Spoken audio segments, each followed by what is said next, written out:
I can. Are you stupid, eh? Are you a stupid fool? Well, why can't you drive then? You can't even drive. Bit grey today, isn't it? I'm here. Welcome. It is the deepest law, the start of another week. Sipping on the old Nescafe Gold. And my voice is back, ladies and gentlemen. I'm feeling a lot better this week. Still a couple of residual sniffles, but I don't know, Pharaoh. It's like this is what being a father's all about. You're never truly 100%. You've always got some. Well, yeah, How have you found that? Yeah, I was gonna say my baby's not been too bad. She has just come back with a bit of a runny nose recently. But the funniest thing actually is that normally she is basically the bruiser of the playground. She's about 4 inches higher than everyone else her age, and so she just naturally just bullies people on the playground. And then going to nursery where they have like a different group of people, she's encountered this like a Dino child called Matilda, who's like the top dog, and has just never had to deal with like a bigger bully beforehand. So that's been quite funny. Literally called Matilda as well. Yeah, that's like a kind of that's the sort of name that you'd give to one of those kind of Viking maiden warriors. exactly. Do you remember the Viking maiden who did the welding or whatever she was called? No. She was Yes, probably I do, called yes. Matilda. Okay. Also, Furious, welcome. You've been in the wars as well, sir. Indeed, I'm glad that we're both better. Yes, yes. My little bout of appendicitis wasn't fun, especially because I couldn't get a scan for several days because of shall I say laws here in Australia. But no, 99% better, and it sounds like you are too. So I'm doubly glad. Yeah. Also, I should mention Semiagog has made a new avatar that I've immediately made my channel avatar. Do you want to see it? I mean, what do you think of that? It's a work of art. Amazing. When he puts in the hours, I think it had like 4 iterations to it, so it's really crafted. Yes, we all love Semigog's fastidiousness. It's a wonder to behold. All right, so just before we get started, buy all my courses: Foundations of Economics, the Trivium. You too can get distinctions and firsts in all your essays and things. I can't guarantee that, but if you follow what I say to the letter and do Foundations of Research as well, you'll probably be better than like 90% of other students, especially if you do essay-based subjects. I mean, if you're a STEMmer, then you should probably do like the calculus and algebra and stuff, because STEM people can't write essays. Is that right? You're both humanities students. No, I did STEM. I did an engineering degree. Did you? Oh, yes, I'm never knew that the about you, humanities Farrell. loser. You did STEM, Pharaoh. How did you end up being a evil kind of persuasion management guru? It's a dark story that I may regale one time over a pint. But I never knew that about you. He spat out of the Dark Lord Foundation, huh? Yeah, I mean, we'll probably cover this tomorrow on Unpopular Opinions, but I just discovered that Gitto Harry has become the director of communications of Number 10. I mean, Oh god. Gitto Harry was like a BBC journalist for 20 years. Took a knee for BLM last year. And I just thought, I mean, I said this is managerialism in practice, but like when the Dark Lord was in power, his director of communications was Alistair Campbell, and he had the other Dark Lord, Peter Mandelson, with him. When it's Boris Johnson, he has to hire Gitto Harry. I mean, it's fucking hopeless, isn't it? Well, it's interesting. The Blair's approach is to have someone with connections in all parts of that world. So, Mandelson could lean on anyone, while the Conservative strategy is always to bring in someone who is an editor or an ex-editor of a paper. So you're sort of effectively buying that paper to your cause, I think, or at least getting the influence. So it's interesting how, if you remember, the previous guy was, we covered it in the PR stream, he came out of the Daily Mail, and I think this does signal a bit of an allegiance change from the Boris cabinet to have a BBC focus, basically. Interesting, yeah, because they've changed the director of the BBC, haven't they, as well? Sorry, we're going to get on to the main topic in a second. All right, so Yeah. Also, buy a mug, join the Substack, and all of the other things. But today we are gathered to talk about Beyond Meat and more widely the phenomenon of plant-based burgers. Just before we get going on this, I've got some stats. Pharaoh's got some things. Furious has just got like several truckloads of stuff to bring to the table on this as well. Um,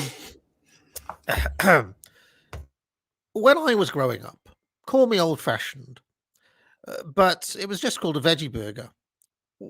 Is this just a massive rebranding exercise, or is there something different about Beyond Meat plant-based burgers? Furious, you'd probably know best about this. So once upon a time, because yes, I'm sort of only a couple of years your junior.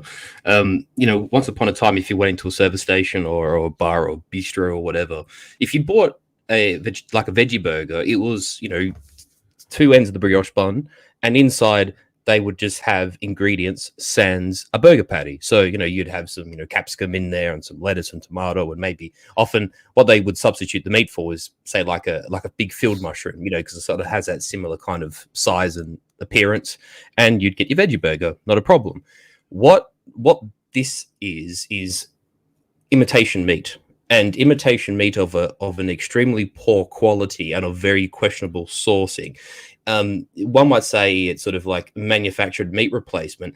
And I challenge anyone who's not done this is go when you next go to your local supermarket or what have you, go into the section that is like the sort of vegan meat replacement stuff and read the ingredients list, and then go to where the meat section is, and then look at a box or a container of mince. And it'll be quite profound that when you sort of the difference in that mince is essentially it is just the ground meat, usually from a rougher cut of the animal. It could be some like chuck or flank or oyster side or something of beef. And there's obviously you can get turkey and chicken mince and lamb mince, etc. And it's just that. It's just the animal product. And the only thing that really changes is the grade and often the fat to meat ratio, right? Because they're the only sort of things that can vary. But then if you look at a veggie burger, it has all sorts of things. It's got soy kibble, it has sunflower oil, it's got like some ingredients of tofu, it's got like emulsifiers and lecithin and all of these things to sort of create a really disgusting copy of what meat ought to look like. And it is, I once upon a time thought it was to sort of try and cater to people who just did not like meat. But what I actually think in more recent times is that it is actually, what you call top-down phenomena, AA, that it is this intention of trying to make people accept the substitute. And this is kind of like the propagandistic way of allaying people's fear that, oh, no, well, you're not actually getting meat anymore. You're getting something akin to meat, but not meat. And as we're going to delve into later on today, once we sort of go through the stuff that Pharaoh and I have here, you'll find that not only is this just sort of, there's obviously various economic and impacts and whatever, but there are profound downsides, say nutritionally, and also to the fact that this actually erodes our ability to make decisions for ourselves. And in the end, like, I'll stop there. But yeah, that's basically it. Like the veggie burger of then and now is very different because this is meat replacement. Right. And I didn't know all of that stuff. I've just seen it being stuck in my face everywhere. One of the things that we should say before we continue, though, is spare a thought for D. Somewhere D is crying a little ball somewhere that this show is now talking about nutrition and politics as opposed to paintings. We need to get back to the paintings. So Pharaoh, we need to up the art and culture side of this show. He's mad. He's mad for my fatwa on peanut oil. So sorry, he's like, Mr. D. now you've got Furious talking about seed oils rather than talking about Botticelli or whatever. Okay, so could I just talk a little bit about the market as well, because I think it's quite interesting. So like you said, there has always been demand for a vegetarian option, but it's been unbelievably small. So back in the days where actual markets existed and demand from the public generated products, you had this kind of slow trickle of vegetarian products. Linda McCartney, for example, and Corn are two examples that of the brands that did relatively well, but were always niche. So again, if you look at as percentage of sales in the marketplace from like the 70s to like 95 or even 2000, I would say it's like less than 1% of all like meat or like meat sales will go through these brands. But what's interesting for me is that there's been this almost like a switch that's been pressed in the marketplace where, again, 10, 15 years ago, you would have these products available. They would never be that accessible. You would always have to go out of your way. So, they wouldn't be at the front of the menu. They would always be tucked away right at the back. Vegetarians would always end up they'd have to choose whatever's left. Treated like the fucking second-class citizens they deserve to be treated as. Say it properly, Pharaoh. Yeah, exactly. And shunned, ostracized, treated like the fucking rejects that they are. Sorry, but vegans. That's all the kind of reaction to the marketplace. There is X number of people in there, but there's been some things that have been going on that I think everyone's noticed. Number one, the massive increase in businesses being created around this space, even though the demand isn't there. So again, in the classical liberal way of thinking about marketplaces, consumers generate demand, and entrepreneurs see the opportunities in the marketplace and step in. Why have there been over 15 or 20 new businesses created before the demand is even there?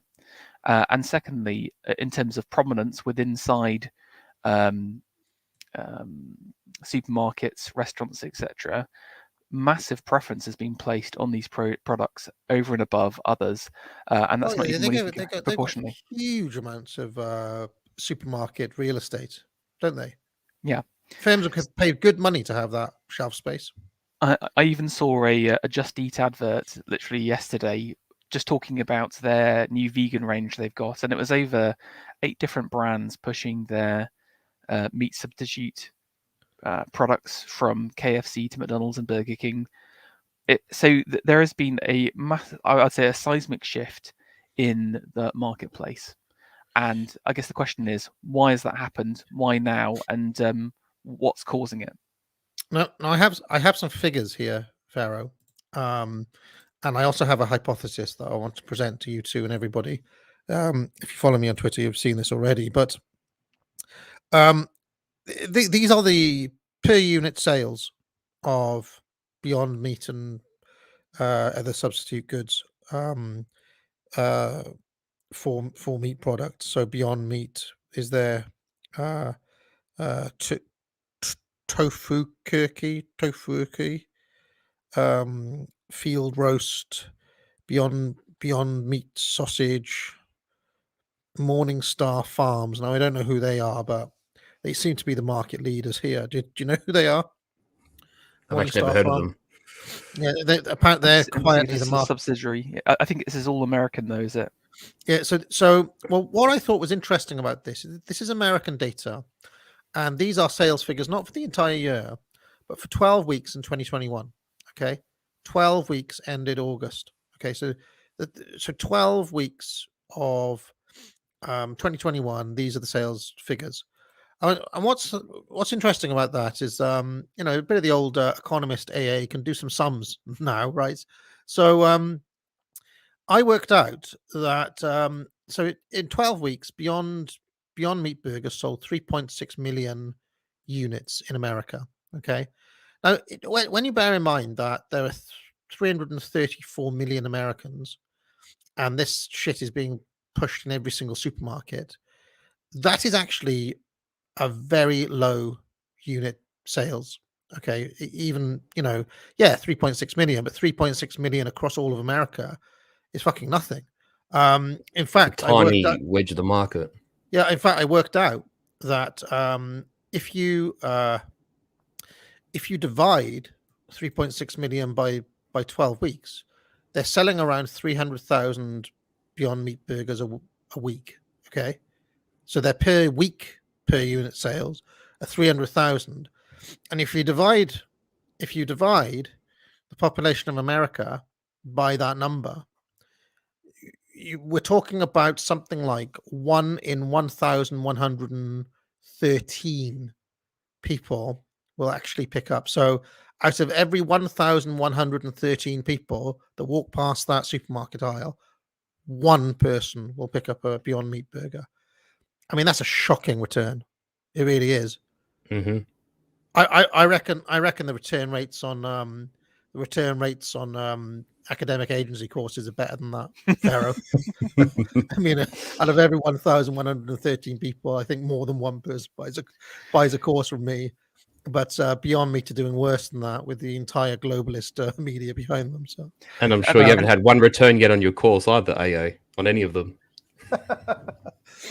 no, I did refund one once because the guy just couldn't pass the test at the start. Couldn't hack It was just like, have a refund. I just want to make a point on these sales as well, and just one thing you need to know about the what marketers call the FMCG market, the fast-moving consumer goods. These products have they're often purchased. They're kind of low emotion items, and it's all about brand recall. So if you go down to your cereal aisle, for example, you'll notice all of the cereals on there advertise heavily on television, for example, and their TV adverts don't really focus on like a strong USP. You know, it's not about trying to like show the technical feature of this cereal. It's just merely all about getting that brand in someone's head, so when they walk down the cereal aisle, they recall the brand and say, oh yeah, I'm going to try this. But note, there's an important thing around the kind of trial process. A lot of FMCG brands focus on getting you to test out something for the first time, because a lot of it's like habitual buying. People tend to buy into a brand and then continually come back. So, for example, the classic Nescafe Gold. You know, you're hooked on Nescafe Gold. You don't like buy one brand of coffee one week and you don't buy it the other. You know, you're just spending probably over £2,000 a month on Nescafe Gold AA. Correct me if I'm wrong. Yeah. But do you know what I'm saying? So it's all about sampling and changing people's habits. Yes. So already I feel like the FMCG market is quite a dark space because it's just purely about like emotional brand manipulation. From an economics point of view, though, let me just draw your attention to something, okay? Those unit sales I talked about, this is them converted into their dollar value, okay? We're not talking about a massive industry here, okay? These sales figures are tiny. This is for all of America now. For all of America in 12 weeks, they made $17 million. That's revenue, not, that's the unit sales, okay? Now, if you have a look at that, and now you have a look at the sales value changes in that 12-week period, apart from Impossible, which seemed to have an increase in sales, they all either didn't grow or went down. Yeah. The Beyond Meat burger had a 25% drop in sales in Q3 last year. Now, conventionally, anybody looking at these figures here that I'm presenting you, this is not a good business case for let's say McDonald's or Sainsbury's or Tesco's or basically anyone with half a brain. If you're trying to make money, right? Not if you're trying to engineer behavior, that's a different thing. But just pure economics, if you're trying to make money, anybody presenting this graph, anybody presenting you with this graph doesn't, I mean, that doesn't, if you're in Dragon's Den and you're like, right, here are the sales figures, here are unit sales, like I'd expect all 5 of the dragons to say, yeah, I'm out. I'm not investing in this because it's not making any money. Yeah. And yet you look at the market cap of Beyond Meat, and it's a multi-billion-dollar company. 4 billion for Beyond Meat. I mean, that's fucking insane. It blows my mind. Absolutely blows my mind. Okay, so here and also as well, just from a business standpoint too. Like if you were any person that was like a director of like product research or something, and you tabled these products to a board, and this was a result in a non-AstroTurf company where the marketplace of products was to prevail, you would be out on your ass in any other circumstance. But I bet you not one of them have been sacked. Yeah, no, we'll give you 12 weeks, and then if it hasn't sold, we'll give that shelf space to somebody else. Correct. To a product that will sell. Any Mhm. normal product trying to make it onto the shelves, with sales figures like this, would have been, they would have been given the can. And interestingly, this is the stock price. I don't know if people can see this. The stock performance has been poor for Beyond Meat. I mean, the market has responded on that level to its poor, its disappointing quarters and so on.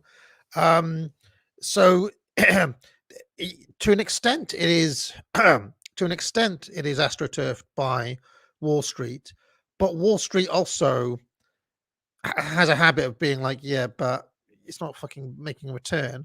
They have to think about, their if you're an asset manager, you do actually have to make a return. And if you've stuck people's pension funds into Beyond Meat shares and it's not making money, you have to get out of it. So that's what's driving the share price down.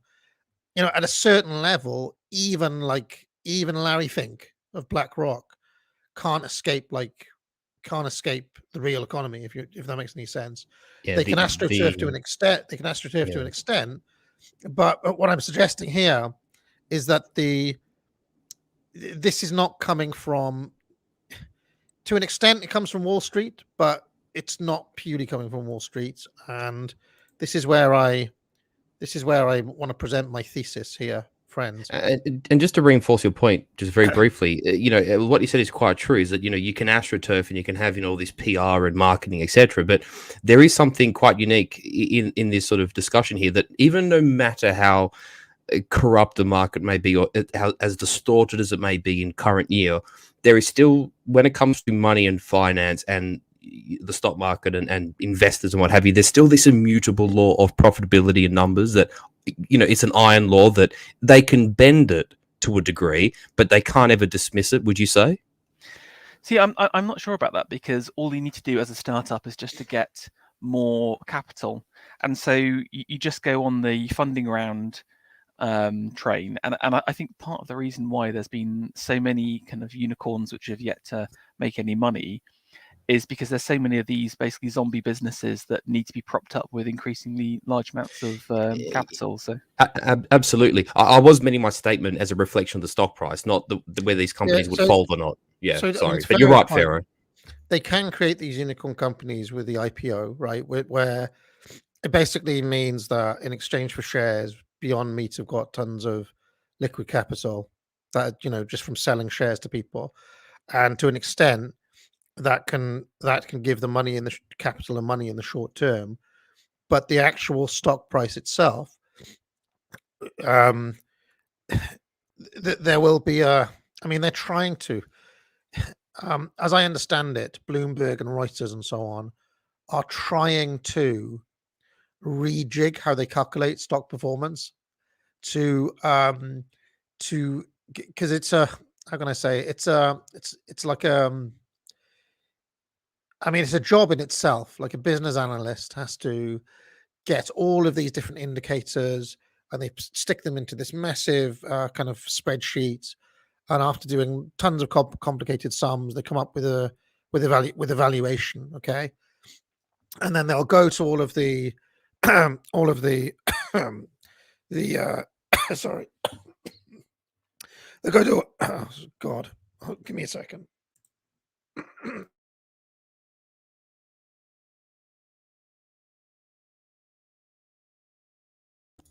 Well, if nothing else, at least AA got the people right in the pictures here, because that's probably who I imagine is in the HR and PR departments.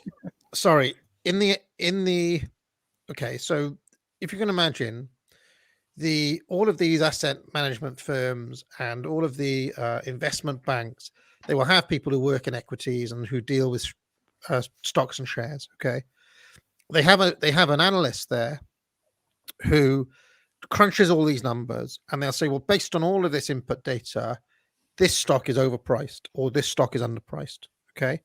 And they'll produce a report on that. And all of the people in the market will read that report and they'll be like, yeah, we probably would need to get out of this. Like, it's not performing. We need to get out now. And things like that will still push the stock price of Beyond Meat down, even if it's being astroturfed in other ways. Does that make sense, Pharaoh? It's like the market will still go on. Now, as I understand it, they are making moves at the moment to put in some soft social justice indicators into those analyst reports to fudge it, if that makes any sense. Yeah. So that this doesn't happen to, let's say, Tesla or Beyond Meat or, you know, some bullshit black-owned business or whatever other social justice causes they've got. Okay, but as things stand, that hasn't happened. So it's still gonna, the fact that these people aren't making money is going to be reflected in the stock price ultimately. Now, here's what I think is going on. I think that every corporate head office in the world has as a core value sustainability, and this comes straight down from World Economic Forum, Klaus Schwab. If you remember, a few weeks ago, I read Larry Fink, the CEO of BlackRock's mission statement that sustainability has to be at the core of what you do. Do you remember that letter? Yes, yeah. When Larry Fink writes a letter to all the CEOs, that's a threat to all the CEOs that he could, if you understand BlackRock's position within the market, they can make or break anybody at this point. They manage $10 trillion of assets and own about 3 to 4% of every corporation. So they could single-handedly, crash any firm they wanted to, even relatively big ones or even enormous ones. I don't want to say that they're powerful enough to like just break Coca-Cola overnight, but they could damage them. I don't know what's happening with Meta. What's that? The new Facebook called? It's Meta, Meta? yes, Yeah, Meta, yeah. They're really struggling. They dropped what, like 26% overnight or something. And I don't know what the real story is behind that, but I'm just saying that these, Vanguard is another one that could do this. They own or they manage so many people's portfolios that they could, how can I say, like they could just create a wave in the market very easily. But anyway, so for whatever reason, we have this sustainability core value at the HQ level, and this will be in all of their marketing literature and their public relations bump and all the rest of it, which I'm sure Farah will talk about in a second. But then they will have a corporate purchasing manager. So if you're a supermarket or if you're McDonald's, or they will have some fat woman, basically this woman here, and she will look like that as well, and she'll be called, I don't know, what would she be called, Pharaoh? Like Karen, Sarah, or something like this. And she'll have a cat on her desk and go to prep 5 at home, and a carpet will stink. But anyway, this woman here actually wields quite a lot of power within, but she will have various things built into her KPI, and one of them will be pressure from head office to be like, well, we have to have sustainability as a core. They'll also probably push other bullshit ones like, there needs to be a social justice angle. We need to, make sure there's a Ramadan aisle or whatever for the board's too white, etc. All of this sort of stuff. Yeah, she will have as part of her like KPIs, part of her like job description. She'll have to do this sort of stuff, and probably, she'll probably believe in all this shit as well herself. So. Oh, you read my mind. I was going to say, with women, with people like this, and also people of, the marketing level, the department level as well, these are people who've been churned out of modern academia with ersatz degrees that don't mean anything, who would energetically and eagerly believe this stuff to their bones as well.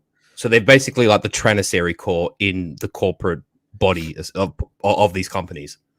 So when the Beyond Meat corporate sales team comes in to her, because she'll be the gatekeeper for the business, she'll be the point of contact for the business at that level of like making the purchase, making the final decision. And then she'll send it up to some bloke at the C level to sign off probably. He'd be fine with it too because he has all the same Well, bullshit yes adhere to. I was just going to say as well, actually, one of the interactions you tend to find, because I'm relatively exposed to the startup world, is that investors try to cross-pollinate their contacts. So, for example, maybe there's a major investor from Beyond Meat. They will use their contacts and make the introductions as well. So there is introductions at the top level as well by investors that go on. Yeah, I mean, and to make this easy for people listening, I mentioned Dragon's Den. You get Duncan Bannatyne and Peter Jones on board. And you're Beyond Meat. He basically drops an email to whoever this dude is. CCing in this bitch here. That's what would happen, though. I mean, it literally would happen. Yeah, exactly. I've been to Peter Jones's. He's got like a accelerator place, which is like a big office with all of his brands in. I mean, they're literally on floor to floor to floor. So you just go up one floor to speak to one of his co-brands that he's got. So yeah, and incidentally, there would be a woman who looks exactly like this working in the Beyond Meat corporate sales team. So just to mention the managerialism, the fact that they would go out for lunch or whatever, and they would recognize they'd have like similar interests and background and topics and things, so they kind of get on a personal level as well. But anyway, whatever happens, she's persuaded that Beyond Meat is in line with our brand values, and sees to it basically that it gets that plum shelf space that we're talking about, or there will be the new McPlant burger and McDonald's or whatever. And I mean, presumably, to be fair, you'd know better than me. Presumably, with something like this, the marketing team would be involved from the start, right? Because one of the things I've noticed about Beyond Meat is that the marketing has been extremely prominent. Like, and if you go to McDonald's, they if you see McDonald's recently, they've got these screens in the back, right? If you imagine where all the McDonald's minions are, the top they've got these like screens, and the entire menu just disappears, and they just put McPlant in giant letters across the front of it. You go to buy something, and the first item on the menu is McPlant. And it's constantly saying, "Have you tried McPlant?" I mean, it's everywhere. It's literally they are using like the PR equivalent of all tanks, all guns blazing. Yeah, like this is maximum definitely. level. Yeah, exactly. I think there's one of two reasons for that. Either they're prioritizing it as a business, so like you said, our brand values have changed. Sustainability is number one now. We need to push this hard, and so they'll put the budget behind it. Or number two, often in buying negotiations, you'll trade better terms for additional marketing. So Beyond Meat could have sold the product at a slightly cheaper rate, but expect some additional marketing as part of it. So it could be part of their sales strategy to these guys as well. But I imagine a little bit of both. And like you said, when the BlackRock guy's leaning on a CEO, he's going to be standing up and listening and saying, "Okay, this is the future. We need to push this. I want to be number one, etc., etc." So then this actually reaches the real life level of the actual shop and the manager of the shop and the minions on the floor and me and you going shopping, and everybody's, and as we saw, 1,112 people out of 1,113 people just say, "Yeah, we don't want this." So ultimately, you end up with a journal. I mean, I haven't looked, but I imagine this article exists. If this article doesn't exist yet, it will exist in the next 6 months. I guarantee you. Some journalists who will be a little bit like her, a little bit like this woman here, but like you can see that there's some slight characteristic differences. She's a bit more jazzy and, she's less corporate because she's a journalist, right? She might have blue That's it. hair. You can see my so this journalist here would write some stupid article in BuzzFeed or whatever else saying people aren't buying Beyond Meat, and that's a problem. Here's why.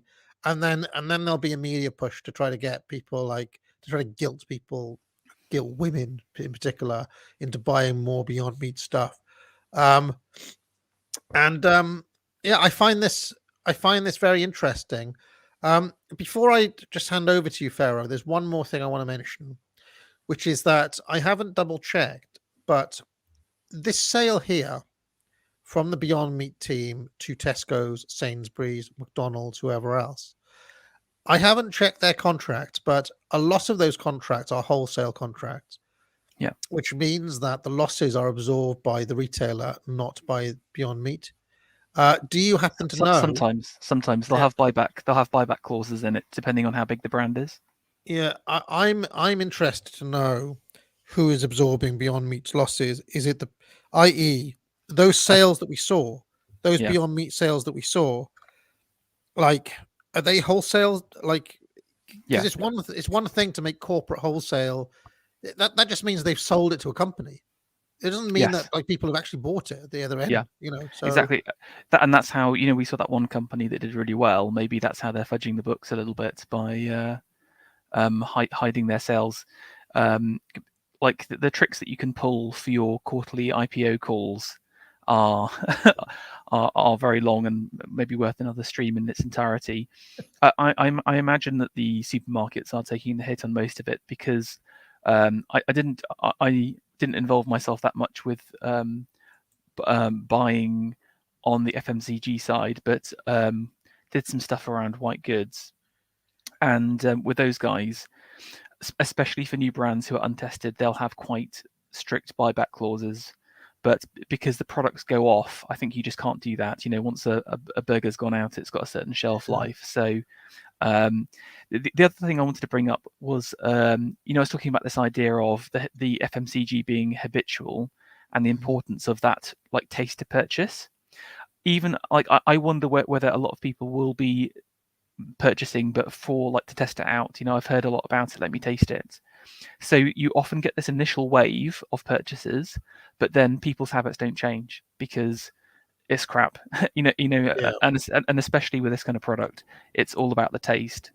And this is why I think in general there is a lot of overreach going on in here, because it just appeals to if anyone's familiar with Maslow's hierarchy, it's one of the kind of most fundamental needs and desires that people have.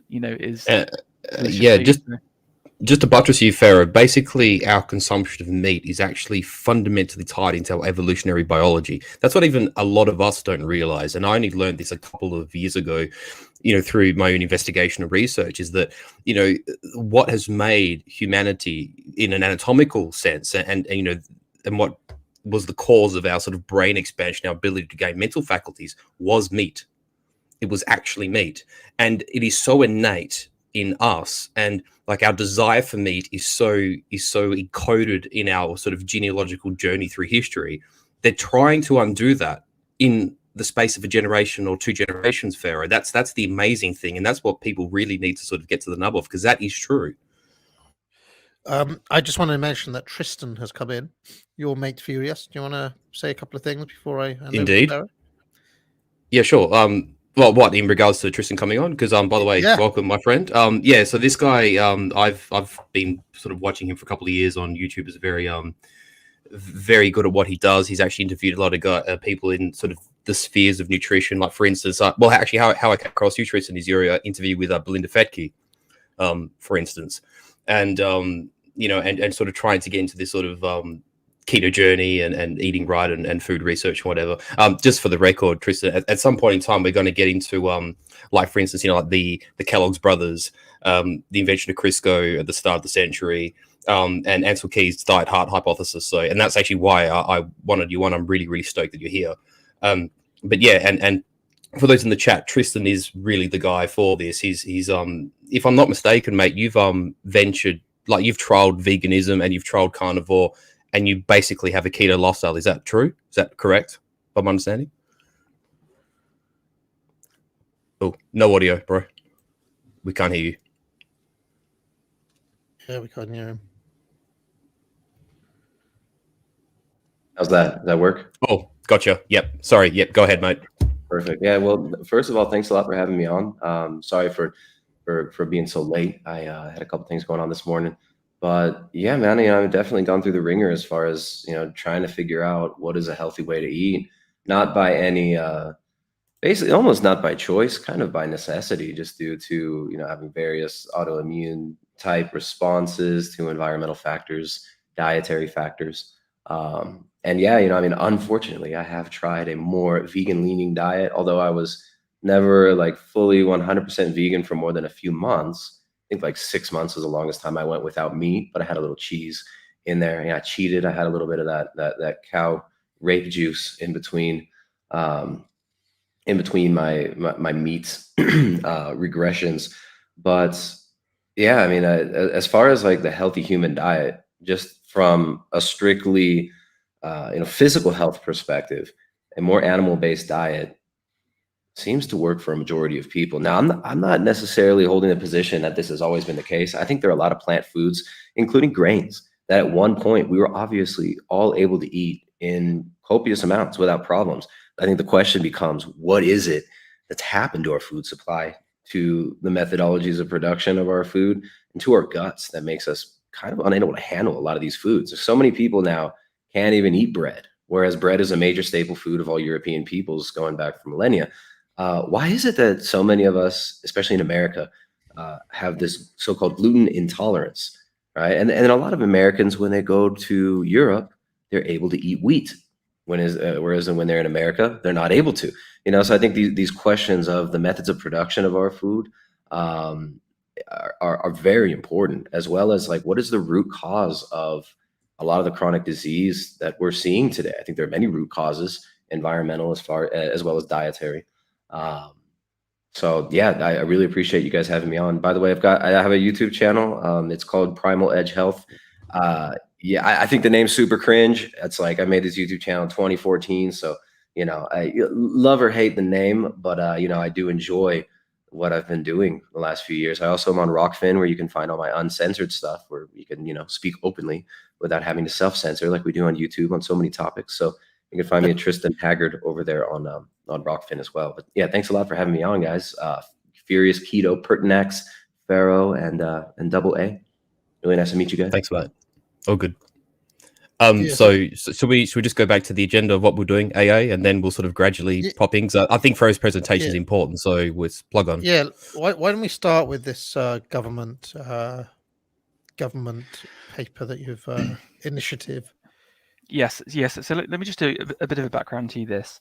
So for those who don't know, this document was created for the Department for Business, Energy and Industrial Strategy, known as BEIS, by those in the know, by the so-called Nudge Unit, a group. It's a civil servants group within the government, set up to essentially use psychological tricks to get people to do things. Now, the history of nudging is quite an interesting one. I first heard about it in 2003 with Krug's book, Don't Make Me Think, which is all about changing websites in a way to get people to do what you want them to do.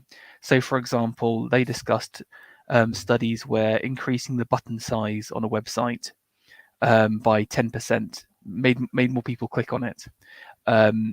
Just really small, simple stuff to get them to do things. Now, a whole lot of people in the civil service realized, oh, okay, this is very interesting. Why don't we create a team of people whose job it is to use these nudge tactics to achieve our goals. Now, I would literally describe it as like the PSYOP, the PSYOP department in the civil service. And they've come under a bit of fire recently, haven't they, for their fear mongering over COVID? Is that right? Yeah, so they have a number of specialities. There's one on environment. There was a task force around COVID. They were responsible for things like text, how text messages were phrased, Exactly, like they help organize the advertising around that. And I think one of the reasons why it was so successful was the nudge team was involved. I always call them nudgies, so I'll refer to them now on. But this is a very interesting document because it relates to net zero, which was the government's promise last year around that we're going to get to zero carbon emissions by 2050. So in 30 years, we're not going to be using gas. We're not going to make any carbon emissions through farming, etc. And to any sensible person, 30 years to remove all cars, all meat eating, and gas seems like a difficult challenge. But the nudge team, this is their kind of game plan for success. Now, it could be worth just moving on to page. Can I just ask very quickly, Pharaoh? I'm familiar with nudge through because I was into behavioral economics, as it's called. Daniel Kahneman and Thinking Fast and Slow and so on. I mean, one branch of that was there was a book called Nudge by Richard Thaler, I want to say. Yes, yeah. And I thought it came out of that. I thought it came out of these kind of studies in. It's the same group. It was more like I got into nudge through the kind of marketing side, so that's how I knew about it. But yes, Nudge is the book where the name comes from. And it was Cass Sunstein, I think, was the other author. Yeah, go on. So let's skip ahead to page number 6 because this document is so unbelievably frank and open about the tactics they'll use to manipulate people. And it's so funny because it's just the stuff that we talk about. So I just want to refer to AA's lecture on how culture is downstream of law. I mean, they literally use a bloody stream in this in this diagram. Also, subscribe to AA Substack to access that lecture. It's nice tie-in. Yes, I made it available yesterday, I think, or the day before. Yeah. So this is how the nudgies think about how they're going to manipulate everyone. You've got 3 different points here. You've got the upstream, redirect the flow.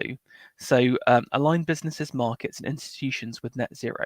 So this is very much your top-down approach, the using the power of the government and the law to manipulate consent and move people. So you can see here, they're incentivizing businesses to provide low carbon options. So again, it's interesting how any ideas of the free market and choice are being dispelled, and actually it's just about putting the right incentives to get people to do what you want. I mean, what you'll find about their language is that they're never committal about stuff. They'll never actually say the truth, which is we have a goal that we want to achieve and we'll do whatever we like for it. They always say things like incentivize and redirect choice. Lead by example, and in this document they've got examples of this. And then you've got midstream, so this is kind of like further down, where it's about creating an enabling environment. Now, one big word that I want to highlight is the word default. Yeah, I noticed that. Yeah, which is a huge idea in nudge. And if you think about how you use different things in our lives, maybe it's like playing a computer game, or it could be like driving a car. More often than not, we'll use the default settings. Like, okay, here's an example. Have you ever changed like the aspect ratio of your TV or changed the light settings? Yeah. Most people will just turn on the TV and use it. And so this idea of manipulating and controlling the default is hugely important, because the default is what most people will do without thinking. So dark, isn't it? So dark. Yeah, but what's great about this is this just dispels any ideas about emergent ideas. This is just purely top down. And I've seen a few attempts at this already, by the way, where I was in a cafe the other day with AAA Pharaoh, and I went to buy a sausage roll, and the guy behind the counter said, "Oh, it's vegan." Exactly. Yeah. And if he hadn't told me, I wouldn't have known. And there were no like actual normal sausage rolls there. They're trying. I've seen this in a number of places now where they're replacing sausage rolls with vegan sausage rolls, hoping you don't notice. But like if that guy hadn't have told me, I would have bought it. But I didn't buy it because he alerted me to the fact it was vegan. So yeah. The last section is the downstream, encourage the citizens to take direct action where they can and builds public support. But this very much isn't about freeing an individual or allowing them to choose. This is about journalists and the media telling them what to do, and this is where the kind of the Bayesian consensus generation, that fat, disgusting creature you had on your slide, AA, pointing down at the consumers, telling them what to eat. That's what they mean by this. Really, is how can we generate social need and a social consensus from berating people via the media. Should we move on to page 16? I've got a few kind of tags inside. It's a lot. It's even more blatant and open than people accuse me sometimes of being reductive, but bloody hell, I mean, they're literally just telling us what they do. I mean, this document actually got removed. I managed to save a copy of it, and then it sort of went viral and was passed around. But this was taken down from gov.uk because it's just so unbelievably blatant that these people, most people wouldn't have heard of the nudge departments. Can you name a single person in there? Do you know how they were recruited?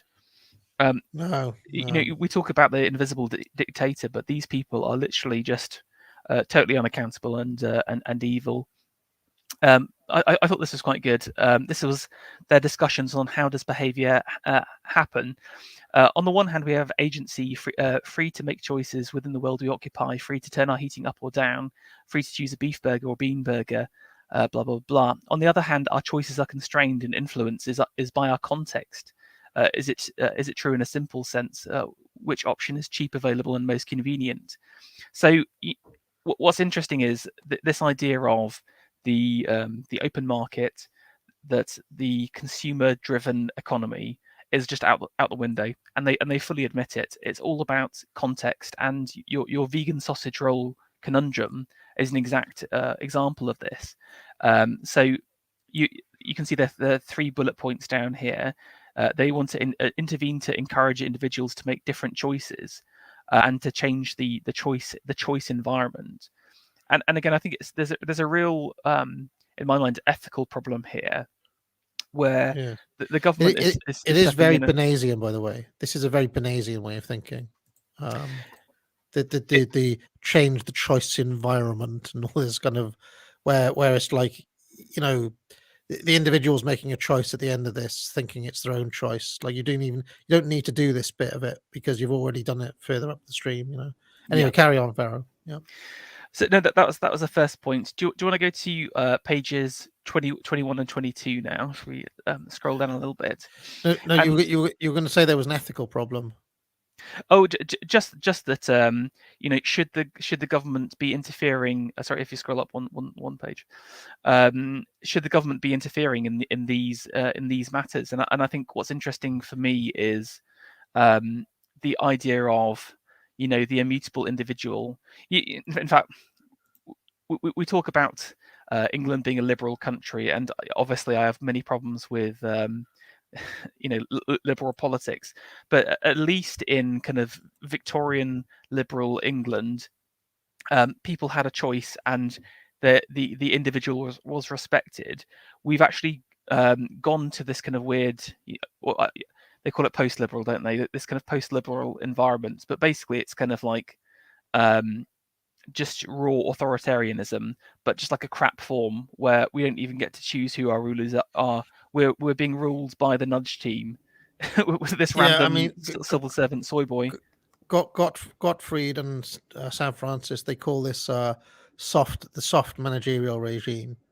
And in fact, tomorrow on UO, I will take some time to look at how they've dealt with the truckers in Ottawa, and how time and again they don't use force. They use these kind of cunning.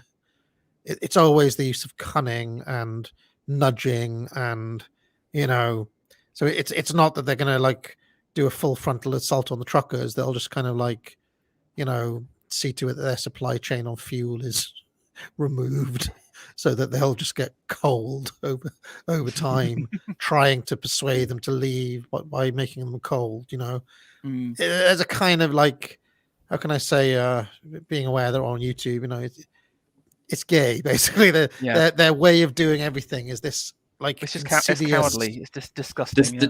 Deceptive cognition, and that sort of what do you call it? The fox cunning sort of Yeah, it's strategy, whatever it manipulation. is. It's always Yeah. manipulation and Yeah. never just kind of like a forthright look, we want you to do this and you're going to get it done, or we'll chop your head off. And Yeah. in some ways people might respect that a bit more sometimes. If they're Mm. going to be authoritarian, they might as well just be authoritarian, not all of Mm. this kind of pretending everybody's Yeah. got a choice and all this It's sort the of thing. it's the illusion of choice, isn't it? And again, in Mm. their mind, as long as you have one other option, that's choice in their heads. And again, I think I'll talk about more about that later. Here they kind of using the anti-obesity policies as a little case study.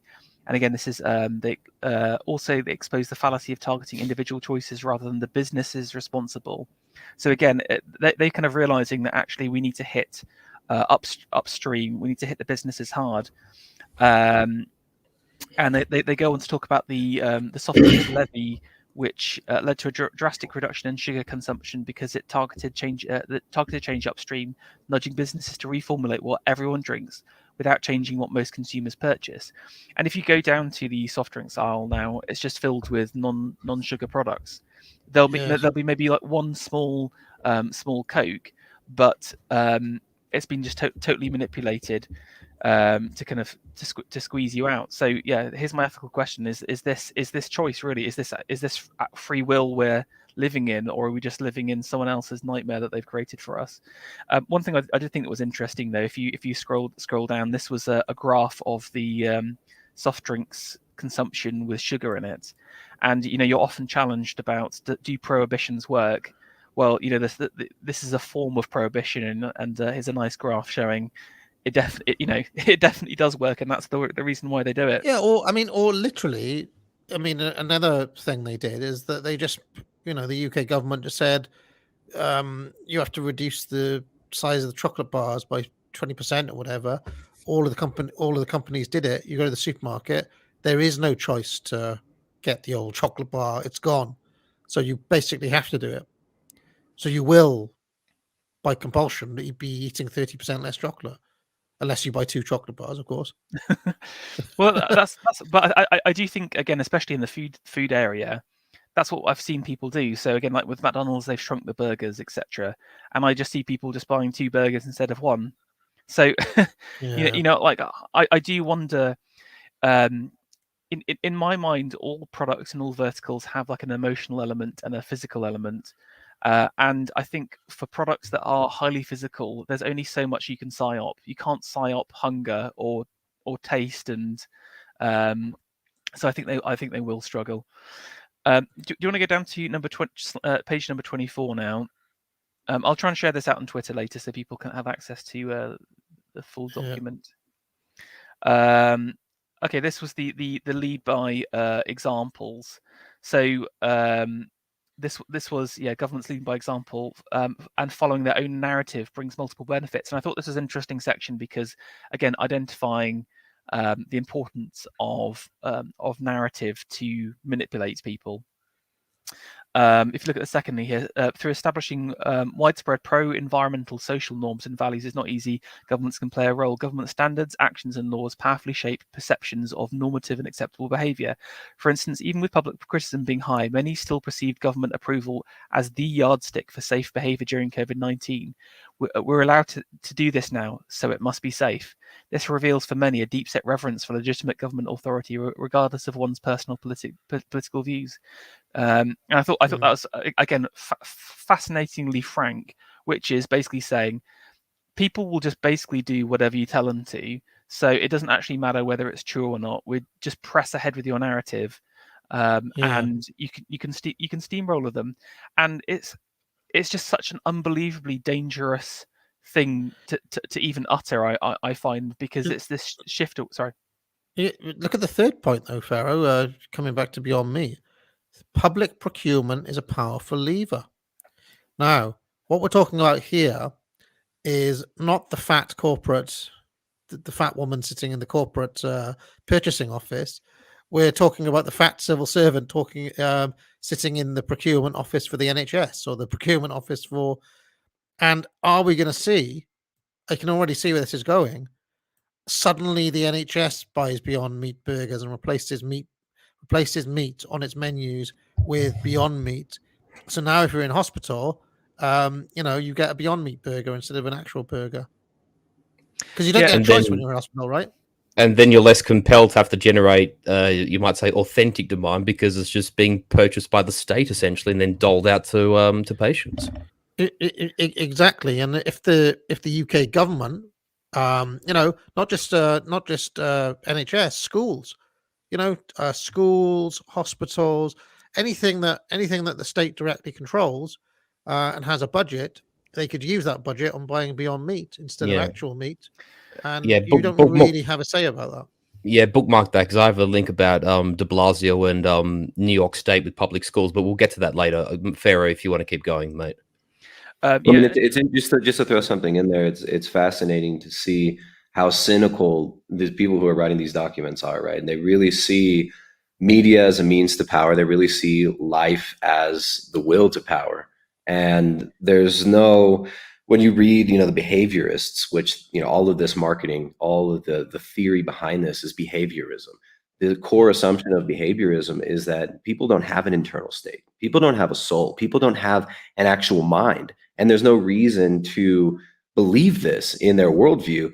They look at people as purely reactionary animals that just react to environmental stimulus. So the belief is if we control the environmental stimulus, including the food supply, we can control the development, behavior, and whatnot of these beasts that we've basically turned humans into. So I think the underlying worldview always has to be considered. And it's fascinating how much this document that we're looking at now, the net zero document, dovetails with some of the what would you call it, like kind of eugenics population control documents put out in the late 1960s, especially the Rockefeller Population Council report. It's called Population in the American Future, and it was Richard Nixon in 1969 commissioned this, and the Rockefeller Foundation, the Rockefeller Population Council, obviously heavily involved in its production. They essentially are saying the same thing in this 1969 population reduction tome, and they talk about moving people from food that is grown locally and animal foods to foods that are produced in laboratories and in factories. And later on in this very same document, they say, well, mass media um, and newspapers, sitcoms, television shows play a huge part in it play a very important role in forming people's psyche and in informing their behavior and their behavioral norms. And media needs to take a greater stand in basically pushing a population reduction policy through mass brainwashing. So I think we always have to consider, maybe sometimes take a step back and look at the ideological framework that these people are starting with, and the history of that is just fascinating. And it's amazing how much the net zero talk all ties in with this population reduction, um, uh, kind of population control, basically religion that you see coming out of groups like the Rockefeller Foundation. You see Henry Kissinger very involved in this stuff, the Club of Rome, and of course now the Club of Rome's little baby, the World Economic Forum, who are pushing this net zero idea, the idea of public-private partnerships and the control of population through policy, both from corporations and governments working in tandem to manipulate human behavior. Yeah. I actually can't believe the fourth paragraph here, Farah. yeah. I know it gets even as worse. the It gets as even worse. as the author of culture is downstream from law. I have to read this verbatim. I just can't. I can't believe they're just saying this out loud. Fourth, laws also matter and can powerfully cement emerging shifts in normative values. This has been exemplified by a string of nations legalizing same sex marriage in recent times, following years of increasing public support for legislative change. See US case of this in Figure 4 below. Importantly, this isn't merely reactive to existing norms within society. It sends an enormous signal of credibility and official approval to the emerging norms, further strengthening them, pushing them into the mainstream, and even giving the counter values, e.g., anti gay marriage, socially unacceptable, making them socially unacceptable by, quote, de-aligning them with the law. What a no, phrase. What a phrase. Scroll down. There's a graph as well, even better. So you can see in the I'm almost graph. speechless. Good God. In the graph, there we go, and there you go. It goes up. Line goes up. Even if you believe these polls, which I would be, I very much doubt. But it's just interesting how obviously blatant this is, and I think this is one of the reasons why it was pulled down, because it's revealing too much of the truth behind the scenes here. It's like a copy of Alinsky, Alinsky's book Rules for Radicals. It's basically them just telling us their tactics, right? It is. This is very much because it was created. So this was the nudge team's kind of like guidebook for bays. So this is literally from one civil servant to another, but then it got leaked out.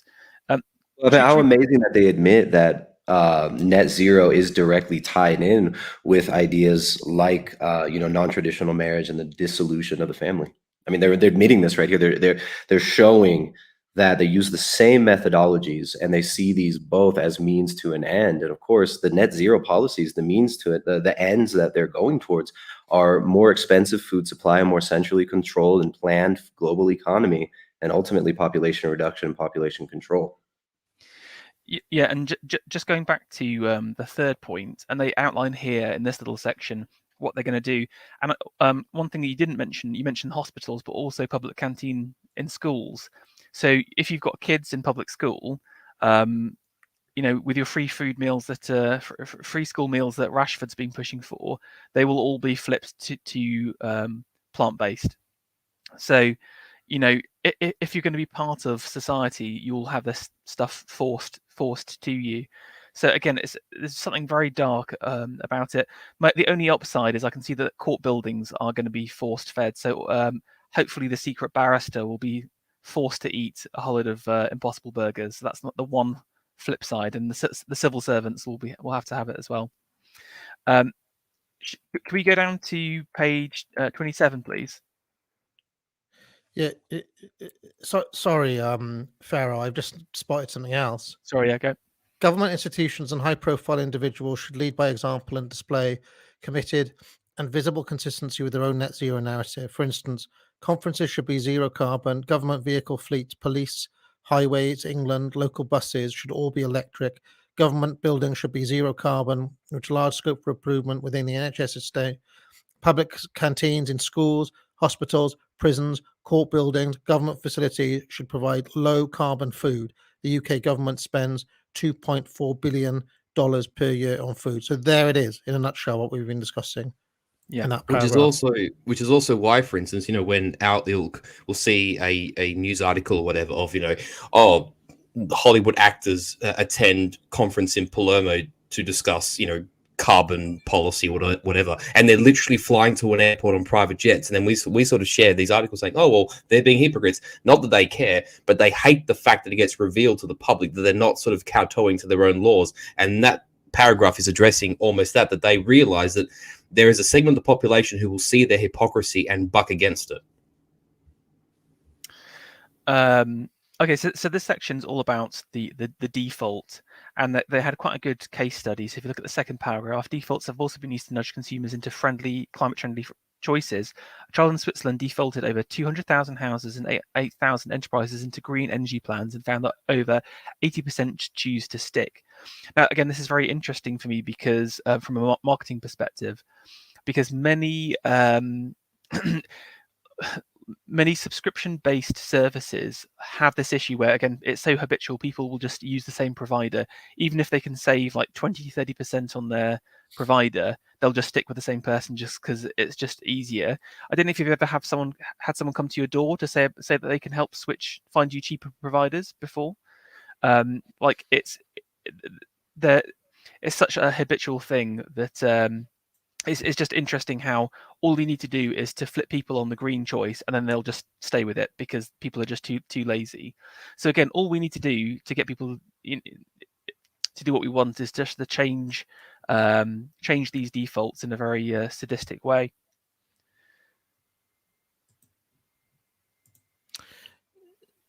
Anything else from this bit?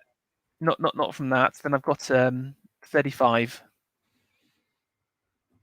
There's loads more gold in here as well, but I wanted to keep it relatively tight. So there you go. This is again all about the more of the narrative stuff that I found. Is that right? I think maybe further down the page, is it? Oh, there we go. Yes, here we go. Sorry, scroll up. It's at the bottom of page 35 there. Yeah, people are storytellers, viewing the world in terms of characters and motives, journeys and challenges, heroes and villains, victors and losers, more so though in terms of data and abstractions. Therefore, it's important that the story of net zero is a compelling one, which provides the public with a clear, fully justified vision that aligns with the community's values. Governments play an important role in convening and shaping the language of public discourse, as in the case of the Brexit debate, for example. Great societal mobilizations in the war and post-war years also build on compelling narratives. Blah, blah, blah. Yeah, Thatcher and Reagan, etc. But I just thought this was fascinating because we talked about the WEF picking up on the great narrative. This idea that, again, it's not about truth anymore or trying to find something good for the people. It's about creating a story that people will believe in and not question in any way. So again, it's a very dark, very postmodern way of thinking about things. Yeah, I mean, I wonder though, because I think everybody would agree is that as they become more aware of what they're doing, they become seemingly less competent and more inept at doing this sort of stuff. And I wonder if it's because it's so conscious, it's so cynical, as Tristan said. I mean, to the extent that Thatcher, Reagan, Kennedy, Roosevelt, Churchill, I'm not suggesting any of these were not cynical operators in any single way, but I wonder if they had deconstructed society to the point where they thought, well, I'm simply crafting a compelling narrative in order to justify the war or whatever, or was it a little bit more organic back then? Hence, it was more, because it seems to me that their current efforts are very transparent. They're very kind of, people know that they're being manipulated in a way that they may not have been that aware when they were listening to a Churchill speech or whatever. What do you reckon? Yeah, it's a really interesting question. Like, having read quite a lot into Churchill's life, I genuinely believe that he thought what he was doing was the best for the country. So I think part of the reason why the narrative works or the story works so well is that he actually believed it. Well, you can't get away from reading this document without feeling like this is just like an Excel spreadsheet for them. It's all about moving a percentage indicator up 5 points, and it's not about people and looking after a nation and beyond that. And again, I think this is one of my great fears for the technocratic society that we're slowly shifting into. Everything gets turned into a number, and people just aren't like that, and they shouldn't be like that, look like that either. So be aware of counter narratives. Says it all. If you don't mind, I just want to throw in a couple of thoughts on Churchill. Whether he saw the world in this cynical manner or not, I think that is kind of an important topic of discussion to look at, kind of the ideology of the people that push these programs that include wars, that include technocratic methodologies for control and reorganization of culture. One of Churchill's very close friends, Lord Birkenhead, was there. There's an article that I'd kind of frequently talk about is from Hearst International Cosmopolitan magazine in February of 1929. And this again, Lord Birkenhead, best friend of Winston Churchill and heavy technocrat, futurist technocrat. He starts out this article in Cosmopolitan magazine. The article is titled "Save This for Your Children's Children's Children," what the world will be like. Let me say, it is a forecast of what the world will be like 100 years from now by the Earl of Birkenhead. And in this article, he says babies will be produced by chemists in laboratories. Again, 1929. It says the entire institution of marriage will be changed. He says we're all going to live to be 150. We're going to live forever, right? Agriculture, this is especially relevant. Agriculture will be abolished except as a hobby, and all foodstuffs will be produced synthetically. So this idea of technocratic management of food is expanded upon in Churchill's best friend's futurist article here. That, again, this is published in 1929, and the target date was 2029. What the world will be like in 2029, and he actually talks about the state controlling the breeding of all people. He says in vitro fertilization is going to allow humans to be grown ectogenetically, and he even says, trying to find the exact quote. It's almost an exact quote, paraphrasing, but almost exact quote. He says, love is just a series of chemical reactions, and we can actually fake love with chemicals in a laboratory, so we don't need mothers anymore. And the state will be able to select exactly who it grows and in laboratories, and be able to control the entire human population. Again, he also says agriculture is going to be abolished, and people will eat fake steaks, except he says the super rich will have real steaks, and they will have agriculture as a hobby. He says it'll be a hobby for the ultra rich. So again, that's Lord Birkenhead, and you can look up his article in Hearst's International Cosmopolitan from February 1929. It does actually seem that we have a buddy called Morgoth who's pointed this out as well. It feels like we are living through a kind of 1920s H.G. Wells projection. Like they're trying to bring into the reality the future that was projected back in the 1920s by people like Lord Birkenhead or Wells or many of the other kind of futurist technocrats, Huxley and so on. Yeah, it's strange that they are doing it in such an obvious and open way as this as well. In a strange, just as a very, very quick point, this is also why I think there's a slight attack on, you might say, traditional academia or a curiosity in the classics, because in the end, if people are ignorant as to the true meaning of Brave New World or the true meaning of 1984, as you've sort of said in your streams about 1984, like it's actually about Britain, not the Soviet Union. A lot of people tend to miss that, you know. It's about England in 1948. Exactly, and it's actually these projections, you know, which you say our buddy Morgoth sort of describes it as.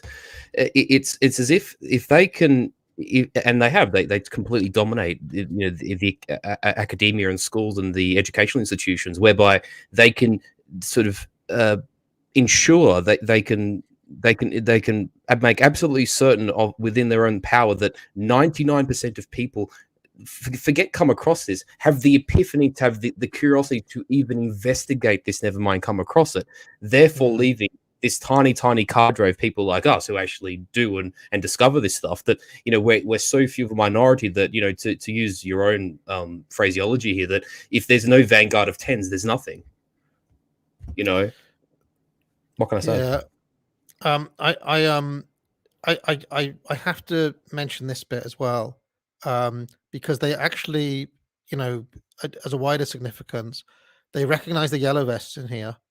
They says the benefits of the net zero transition must be felt by all, not only as a moral imperative, but also to maintain strong public support and willing individual action. A recent French diesel tax proposed by Emmanuel Macron, leading to protests, that's the yellow vests, over disproportionate impact on low-income groups, despite broad support for the underlying environmental objectives, shows how lack of fairness can undermine policy success. Policies can often generate winners and losers, particularly when a major economic and industrial transition means whole sectors, fossil fuels extraction, combustion vehicle mechanics, livestock farming, etc., may feel threatened by the public narrative or need to pivot their skill sets to new industries. Here, lessons can be learned from past economic transitions, such as closure of mines under Thatcher, without adequate compensation or retraining. A similar spirit to that under COVID-19 of nobody should be penalized for doing the right thing should be maintained. There is a large body of literature on achieving a just transition to a low carbon economy, which we do not cover in this report. Now, one of the things that strikes me about this transition as compared with all previous economic transitions, you read like Joseph Schumpeter, for example, and the what does he call it, the entrepreneurial the gay what does he call it, what's the name of that, where you get the disruptive technology and the creates mass unemployment, and in the Well, like short mass run. automation or something, or Oh, somebody help me out, my brain's gone dead here. What's it called, the when you have the entrepreneurial uh anyway, all of those previous disruptions, like the Industrial Revolution, or I don't know, when Henry Ford brought out the Model T, and it put loads of people, people who were horse riders and carriage makers and so on out of business. Um, um, those creative destruction. Thank you.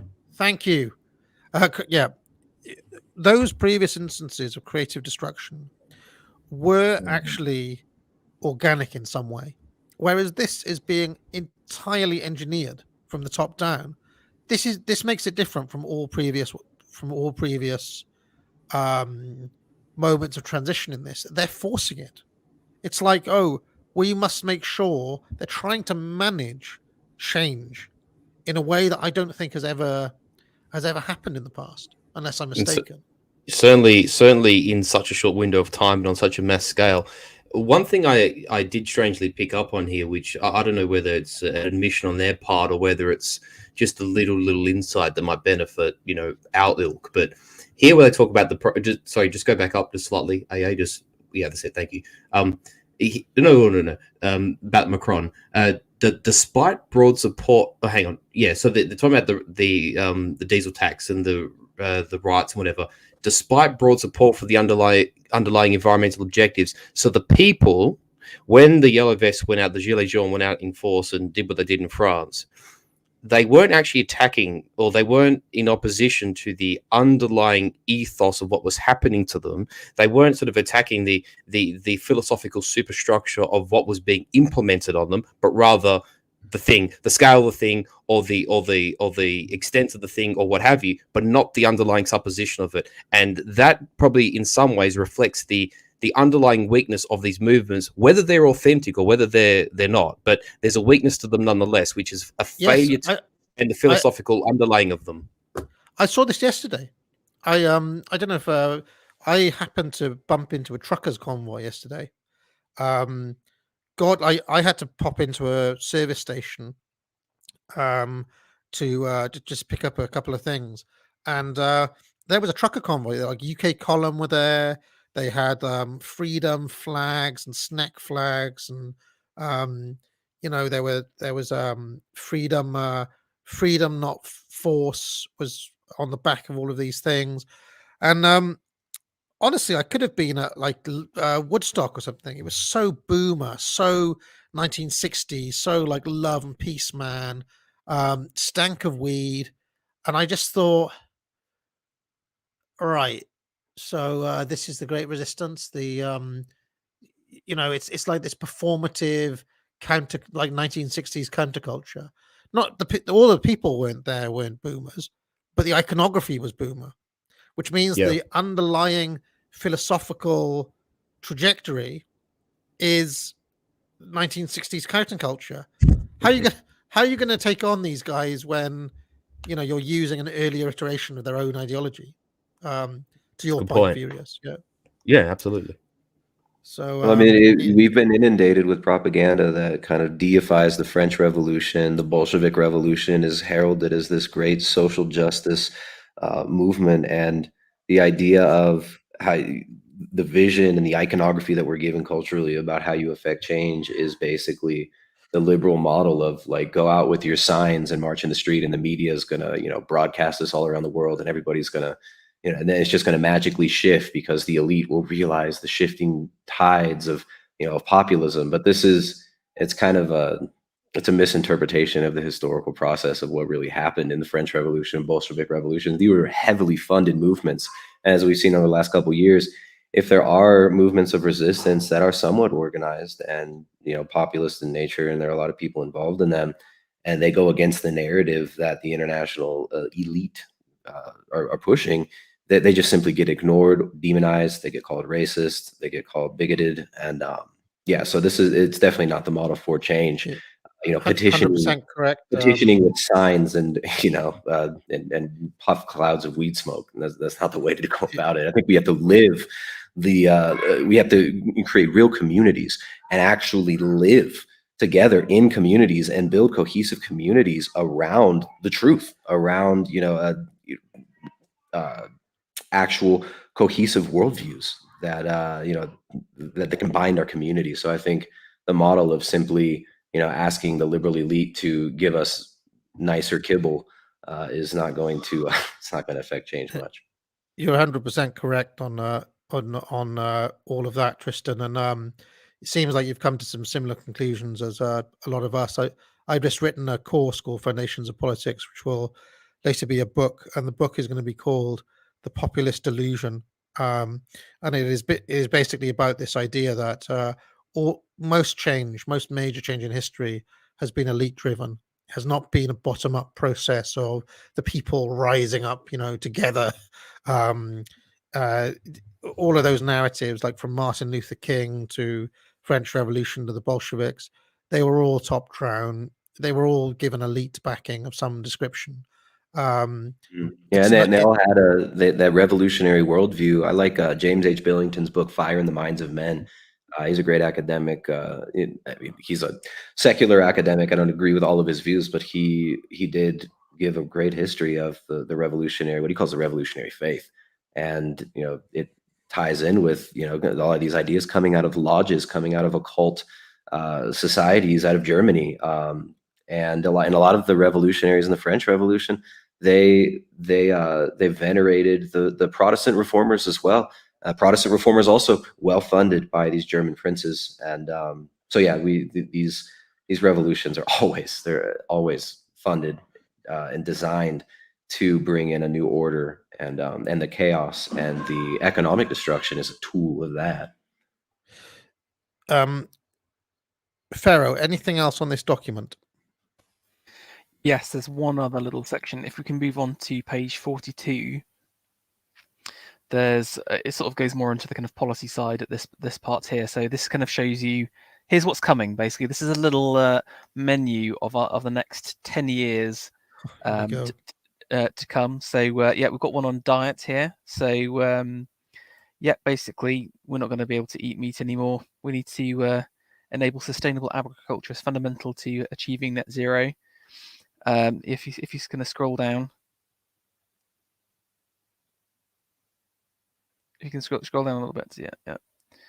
There you go, and this is kind of like they kind of map out what they're going to be doing.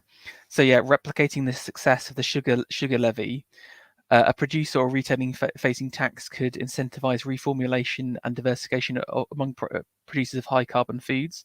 Basically, they're talking about adding a meat tax in a similar way to the sugar tax, so a substantial fine on red meat. Market competition can be aligned with net zero outcomes by deshrouding the environmental performance of supermarkets. So this is basically to name and shame supermarkets that are selling meat, and to a rating style system. It's just literally just sickening stuff. And then the third point, getting that government spend of £2.4 billion buying food all onto a plant-based. Just imagine that, £2.4 billion. Yeah, when we talk about the 3 billion Beyond Meat market cap, it sort of starts to make sense when you see guys are reading something like this, Yeah, I mean, one of the things I've thought about though is, do you think that they'll be able to get away with this? Because, I mean, they just about got away with COVID, what they've done in the past couple of years. But this is a big. I mean, Furious keeps on saying about the scope of this change and the timescales involved. The World Economic Forum seems to be aware that the peasants are in a kind of revolty kind of mood, and I just wonder if you could get a genuine counter elite that is just not prepared to put up with this shit over the next like 20-30 years. Well, if nothing else, I think this is why they're going all chips in. I think what we've seen with the coup, I think what we're seeing with this climate change and Greta Thunberg stuff, etc., is them basically, if you could imagine this being a game of poker, they've just rolled all their chips into the pot. This is the only way I can interpret it, to be honest. I just, because the thing is as well, is that this could be where their previous policies of mass immigration and so on come back to bite them in the arse a little bit. Because if there's one thing you can say about populations from the Middle East, from Africa, from Latin America, but especially from the Middle East and Africa, is that they're kind of non-compliant with stuff like this, and that they are prepared to do these displays of kind of public disobedience in a way that white people are less prone to do, or have been less prone to do. Like, I mean, are all these when you tell these millions of people who are arriving from Syria and Iraq and elsewhere, oh, by the way, yeah, you can't have lamb, you can't have any of your favorite chicken or anything, you have to eat this Beyond Meat shit instead. Are they all going to take, like, I just don't see. We're talking about huge populations here who are just like, what? They're just going to take this lying down? I think you're right. And if this was the limit of what the Nudge team is going to propose and will propose in the future, I think there would be some kind of revolution against it. I think my concern is that you got to understand the underlying philosophy of the Nudge team, that they believe that people are just human cattle to be manipulated and used against their will and for your will. So the real question is, like, why stop at just a tax? So what will happen is the tax won't work. People will continue to buy meat. So what do you do after that? You then just ban meat from the shelf? The problem with the Nudge team is that it's kind of like unleashing Pandora's box, and there is a logical consequence to all of these things, where why can't you stop and make people's make people's life hell?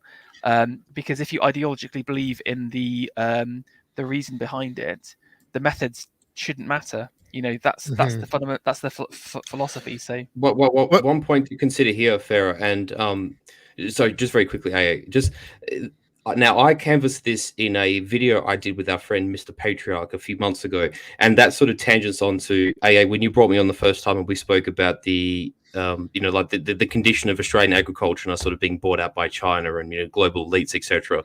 And we sort of went into detail as to the extent of all that and even the infrastructure and what have you. Is that I think what we've got here is almost like a vice. On the one hand, you've got this top-down stuff, which is being outlined in the paper, where there's this Bernaysian, Freudian sort of behavioral policy change thing through government, and by extension, the government through corporations who have aligning elites, etc. That's the top-down thing, and it's going to end up on the shopping shelves, and all the academia leans in that direction. And then inversely, is you create the economic conditions that make farming unviable for families. You make the cost prohibitive, the inputs become impossible for family farmers to manage whilst maintaining liquidity or equity. They cash out of their businesses, they move to the city, which has its own implications in Australia, which I've outlined in other videos. I won't go there.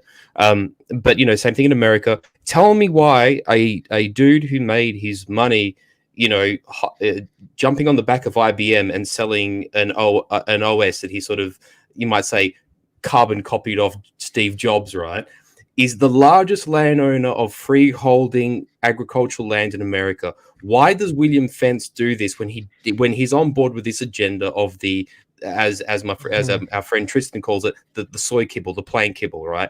It is a vice that is being tightened from both ends.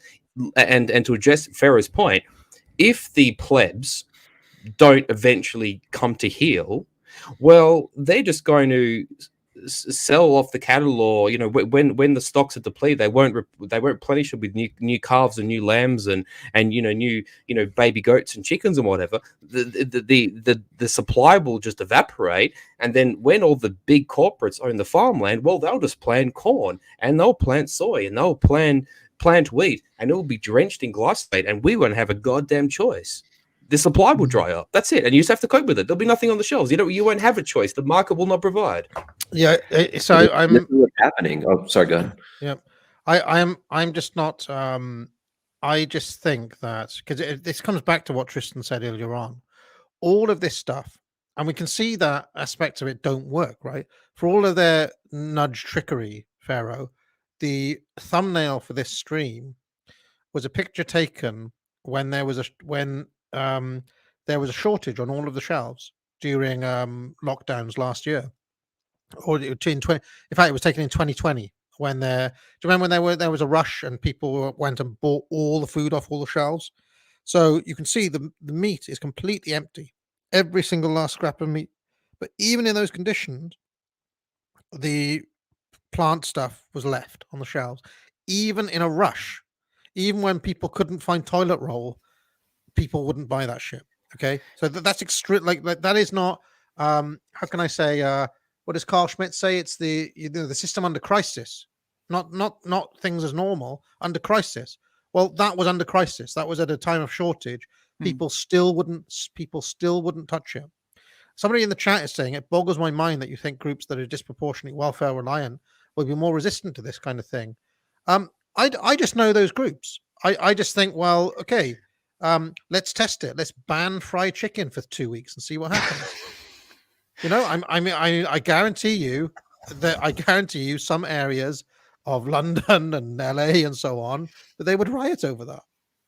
They did. I saw one of these nudge studies, one of these behaviorist type studies, and they were lamenting over the fact that poor, disaffected, lower class people, right? These poor, disaffected ethnic minorities will choose, when given the option, they will always choose meat over grains and over fake meat. They will always choose real animal foods. And they were saying, of course, the diagnosis was, well, this must be because of the patriarchy and systemic racisms, or such a ridiculous narrative that they're weaving about it. But these people do know, and we all inherently know where real nutrition comes from, right? People will pay 3 times as much for real meat as they will pay for fake meat, and they will, in times of starvation, always go for animal foods. They eat freaking rats in Venezuela and Cuba. These people will. Where in Cuba, it's illegal to butcher cattle, so they really are moving towards this forcing out of livestock. And what we're seeing this year, and this is something that is on a lot of people's radar right now, is because they've transitioned to this heavy grain-based diet for livestock and also human livestock ultimately, and they've transitioned to this so-called efficient model of the feedlot for cattle in the United States and in much of the so-called developed world. It's heavily reliant on the input from fertilizers, and there's a huge fertilizer shortage, right? China's stockpiling fertilizer. These fertilizer companies are creating artificial shortages of this. We could speculate on what's going on there. There might have to do with possible wars coming up, but the fertilizer shortage right now is causing farmers in many areas like Brazil to not sow their seeds. So in Brazil, where a lot of the corn and soy is grown that gets exported to the U.S. to feed cattle on these feedlots. And this system was, of course, developed by the Rockefeller Foundation, by the Green Revolution. They said it's efficient, said it's great. We're going to feed the world. We're going to create a utopia. We're all going to eat the kibble. We're all going to live in our pods and be happy and own nothing. That they're not sowing seeds. They're being told by Cargill. In fact, these big growers who are producing a lot of the grain for the international grain conglomerates like Cargill, being told, don't sow your seed this year. And they're getting paid not to plant. So we're going to see drastic increase in input prices for beef, and we will see an increase in the food price. Now, a way around this is if we would actually focus on locally produced animal foods, right? Supporting local farmers that are not needing fertilizer inputs that the prices have tripled over the last year. So, supporting local regenerative agriculture, truly regenerative agriculture that focuses on building soil quality using animals. right? Using proper grazing techniques. This is a way around these rising food prices, but that does require some sort of sacrifice for a lot of people, right? It does require more human input, more human labor. It can be more difficult to get started with some of these ways of growing food, especially without IMF loans, World Bank loans. But yeah, this is a way around it. We got to produce our own food or support people who are producing food locally. Like, again, not everybody wants to produce food, not everyone needs to, but we got to support locally produced, properly produced animal foods if we want to be able to eat these foods. Didn't BAP say that if 1 in 10 people had like a small holding and some chickens, you wouldn't ever need to buy eggs again, or something ridiculous? Yeah, a quarter acre of greenery, and I think it was a dozen chickens, and basically 90% of industrial supply of vegetables and eggs would evaporate overnight. Yeah, just going back to the revolution there, nudges began by slightly changing text messages to get people to do what they want, but I feel like they're going to end up by nudging people along with the point of a bayonet. So I'm more skeptical. But here's my nudge. Clear them out. Clear out. Clear them out. You've got to clear them out. You've got to clear them out as well. There needs to be a new start. Every time, I love it. Is there anything else, Pharaoh? Because there's quite a lot of other things. We're almost 2 hours in here. Yeah. Do you want to bring up the presentation? It's just really quick, and it's just a couple of points about what are the conclusions of thinking about the world like this, and hopefully kind of create some discussion and thoughts off the back of it. If you want to go on to the next slide, and this is we've sort of talked about this to some degree. The first thing is, again, the slippery slope of choice. And it's just really interesting. I mean, I've heard lots of videos now and podcasts from them. They keep insisting that if we live in a world where choice exists, that's a good society. But here's 2 examples. On the left, you've got 3. Imagine this is like a meat aisle, and 3 of the sections are devoted to meat, and 1's devoted to or vegan foods or plant substitutes. Now, in another market, there are 4 aisles, and 3 of the aisles are devoted to vegan products. Choice still exists, and I think what we're going to see is we're living in the left-hand reality, and once you feel that, so long as quote unquote choice has been achieved, we can do what we like, we're going to end up in the reality of the right-hand side, where they're going to increasingly squeeze that, because it follows through logically. Any thoughts on that, or should we do on to the next one? No, I think I can. Yeah, it's in all their thinking as well. You can see, and then eventually that that square on the left will be banned. Like the gay marriage debate or whatever else. Yeah, exactly. The next thing I wanted to bring up was the levels of control. Sorry, this didn't come out very well, and again, I keep thinking to like the liberal Victorian Britain, and yes, there were controls on individuals, but it was just never as bad as wasn't as bad as it is today. So obviously you've got things like you've got controls on violence, which most people would agree with, but we've obviously got controls on assembly and speech. But I think what's interesting for me is stuff around the vax mandates. Is that's a level of control in people's lives around medication, and the stuff that's mentioned by the nudge team is a level of control in how we eat and how we move. These guys, if we've got time later, there's a really wonderful clip of them talking about cars and them just hating cars and hating the freedom that people have through the car, and they want to remove that from us. So it's you often heard about the kind of phrase, I don't care what that person does when they're back at home, so long as they're in society, they're an upstanding citizen. And actually we're moving beyond that, because this has to totally take control of our lives. And it was funny, you guys mentioning around Brave New World and Huxley, etc. But the future is why shouldn't we be chosen to marry a certain person? Why shouldn't we be forced to reproduce in a certain way? Like there's actually a really funny Genesis song where they talk about it's like a a send up of building developers, and they imagine a future where like there's a genetic controller of society, and the genetic control makes everyone like 4 foot high, so they can fit more people in the sizes of apartments.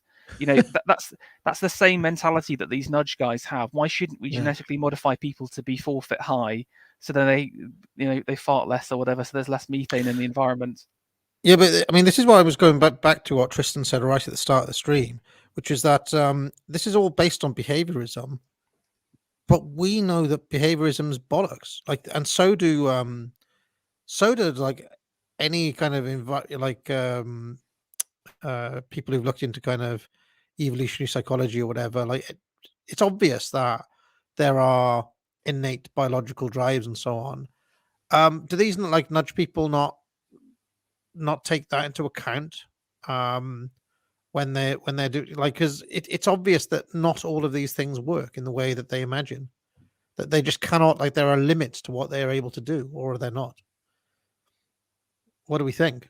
Because on the one hand, I think there is a natural limit.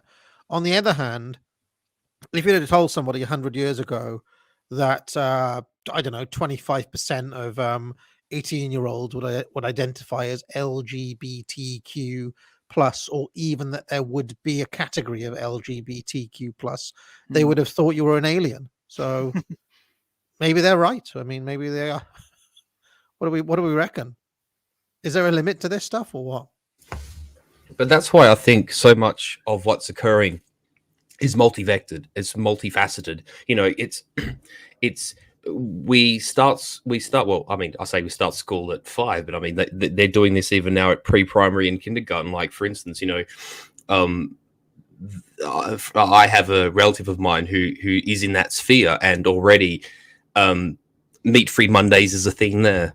You know, and these kids are 4 years old or 3.5 years old. You know, Reconciliation Week is already sort of a thing there, and learning about, you know, Indigenous studies is already there. So you've got the academia, educational angle happening. There's the TV, mass media, advertising, PR angle. There's the, you know, whenever we engage in society with, you know, friends and colleagues and whatever, there's that sort of social expectation side of it. Then there's you know, you go to the shop and they're sort of obviously manipulating the market, and there's that angle to it. There's so many sort of vectors that this is, and I think Bezmenov's concept of demoralization that he talks about plays a part here, because I think to some people, like the number of people I know, you might say as acquaintances through my life, who I know 15, 20 years ago when we got together for Australia Day, they were tucking into lamb and they were, you know, joking about vegans and lefties and whatever. And now that they're married and with kids, and, you know, their wife, you know, owns their scrotum essentially, they will eat the veggie burger and they will whimper but comply. And, you know, I think all these things play into each other that sort of formulate the new culture, and they formulate the new social standard. And then there's sort of like us renegade few who just refuse to become part of it. You know? I mean, at the same time, there is still like that 16-year-old in my audience sitting there. There are, you know, public trust in the media is at an all-time low. Public trust in politicians is at an all-time low. And in fact, following on from last week, I did last week's stream on Vince McMahon's rise in the WWF, if you remember, in the, you know, in pro wrestling in the 80s. Well, since then, I went back to watch the TV from 1984, and Sergeant Slaughter around that time does a face turn, right? He starts like waving the US flag and being like, you know, I love our Marines and all this sort of stuff, and he's feuding with the Iron Sheik of Iran. You watch that stuff, and honestly, the crowds are rabidly pro USA. All of them chant together USA, USA. All of them boo in tandem the Iranian villain, you know, the foreign menace, and rightfully so. And it's like, you couldn't do that in 2022. You wouldn't be able to get that many. And this is in Allentown, it's in New York, it's in LA. This is like around America. They are able to get crowd reactions in like that. To buttress what you're saying, exactly, and to buttress your reaction, just like because we're talking about audiences, we in our Australian rules, our football league, and this was obviously prior to the coof and the lockdowns, because I mean there hasn't really been much in the way of crowds or anything. But prior to there was actually controversy here where a 15-year-old girl, you might say, commented about a player acting like a monkey and guess what his ethnicity was, right? But Yeah. you know, made an analogy that was, you know, you might say off color in the present sort of cultural sort of, you know, miasma. She was dragged out by, they call them crowd controllers. Literally, they've got them on these vests. They have crowd controllers in the audience, and if they hear anything which is, you might say, remotely racial or remotely, you know, and I'm not saying that people should be sort of heckled or whatever, but anything that's off color or would demonstrate the kind of you know what you're sort of saying about like the foreigner, because I mean wrestling is as Yes. much an act as it is an entertainment as much as it is an art form, right? You know, Yeah. if that was to be done, they would be dragged out of the stadium, fined, and publicly castigated in the newspapers the following day, which is what happened to this 15-year-old girl. It became a massive controversy here. Yeah, but what I'm saying is that now we have people, whether it's sports, whether it's media, and they say, "Oh well, yeah, if you didn't like this, the audience is the problem. You're the problem. The crowd is the problem." Yeah. The ability of elites to be able to unite people behind them has evaporated, is what I'm saying. So I'm just Absolutely. saying that even though they are making all of these efforts, and you know me, I'm not one for the white pill. I'm just saying that a value-free analysis tells me that they are much less successful now than they were in 1984. Well, I think the complacency and distraction are a big are very weaponized as well. I mean, obviously, you know, you see pornography has been used in so many cultures. You look at around the French Revolution, a lot of very pornographic cartoons were being published. Same with the Bolshevik Revolution, and these are tools, these are weapons in order to distract people, right? To get them essentially enslaved to vices, enslaved to their passions. So, you know, whereas I agree that many people are not buying the narrative. Many people that have no idea. Many people, like, there are a lot of people who don't necessarily buy into it, who are just kind of consumed with their necessities of daily life, right? I got to go to work. I got to provide for my kids. I got to, you know, I'm remodeling my house. Like, whatever people are involved in their day-to-day life, you know, kind of insulates them and keeps them from knowing about these bigger issues and really questioning their worldview. And that can actually be weaponized, right? Our ignorance, our complacency, and our distractedness. You know, we have so many different sports ball idols that people, you know, will worship at the altar at every Sunday morning. And this has essentially replaced communities gathering in churches, right? So we do have a very fractured and fragmented culture, and it's not monolithic in many ways, but there is kind of this monolithic uh, culture of distraction, right? The distraction itself, people being enslaved to vice, people being obsessed with, you know, having their beer and, you know, sitting in front of the sports ball. Um, these different way of pornography, social media, you Yeah. know, fake resistance movements, the infiltration of movements, and people being afraid to organize because they think they will be infiltrated. A lot of these are methods to Yeah. keep from, you know, resisting. Yeah, absolutely. And that last one, because the only way you can gain any political power in this world is through organization, and what they're very good at is dissuading you from organization, in the belief that there will be a Fed there, or it's dangerous, or so. As long as that remains the case, as long as they are the organized minority, um, they they do continue to get their way as well. Until, I mean, But if people do yeah, organize locally, right? You know, organizing your community. I mean, it starts in the family. It really does. It starts in our own family. What are you teaching your children? What are you doing with your time? Are you sitting yeah, around jerking off the porn, you know, lusting over Insta thoughts all day, or are you actually being proactive? Are you teaching your children real skills? Are you, you know, do you have real hobbies that are actually fruitful? You know, like hobby agriculture. These are things that we can build our lives around, and then that can spread in the greater community. So what you do in your family can, you know, expand and blossom out into, you know, trade and barter systems locally, and local food production systems that involve you know, cooperation at the local level, not forced cooperation like the the communist model, but, you know, the voluntary cooperation. And you know, having a consistent worldview within your community, having community cohesion, and having having cohesion. This is so important. So we got to build that locally. We have to build food production systems locally, and that starts in the family, which is the major nexus point of destruction for the elites, I guess we could say.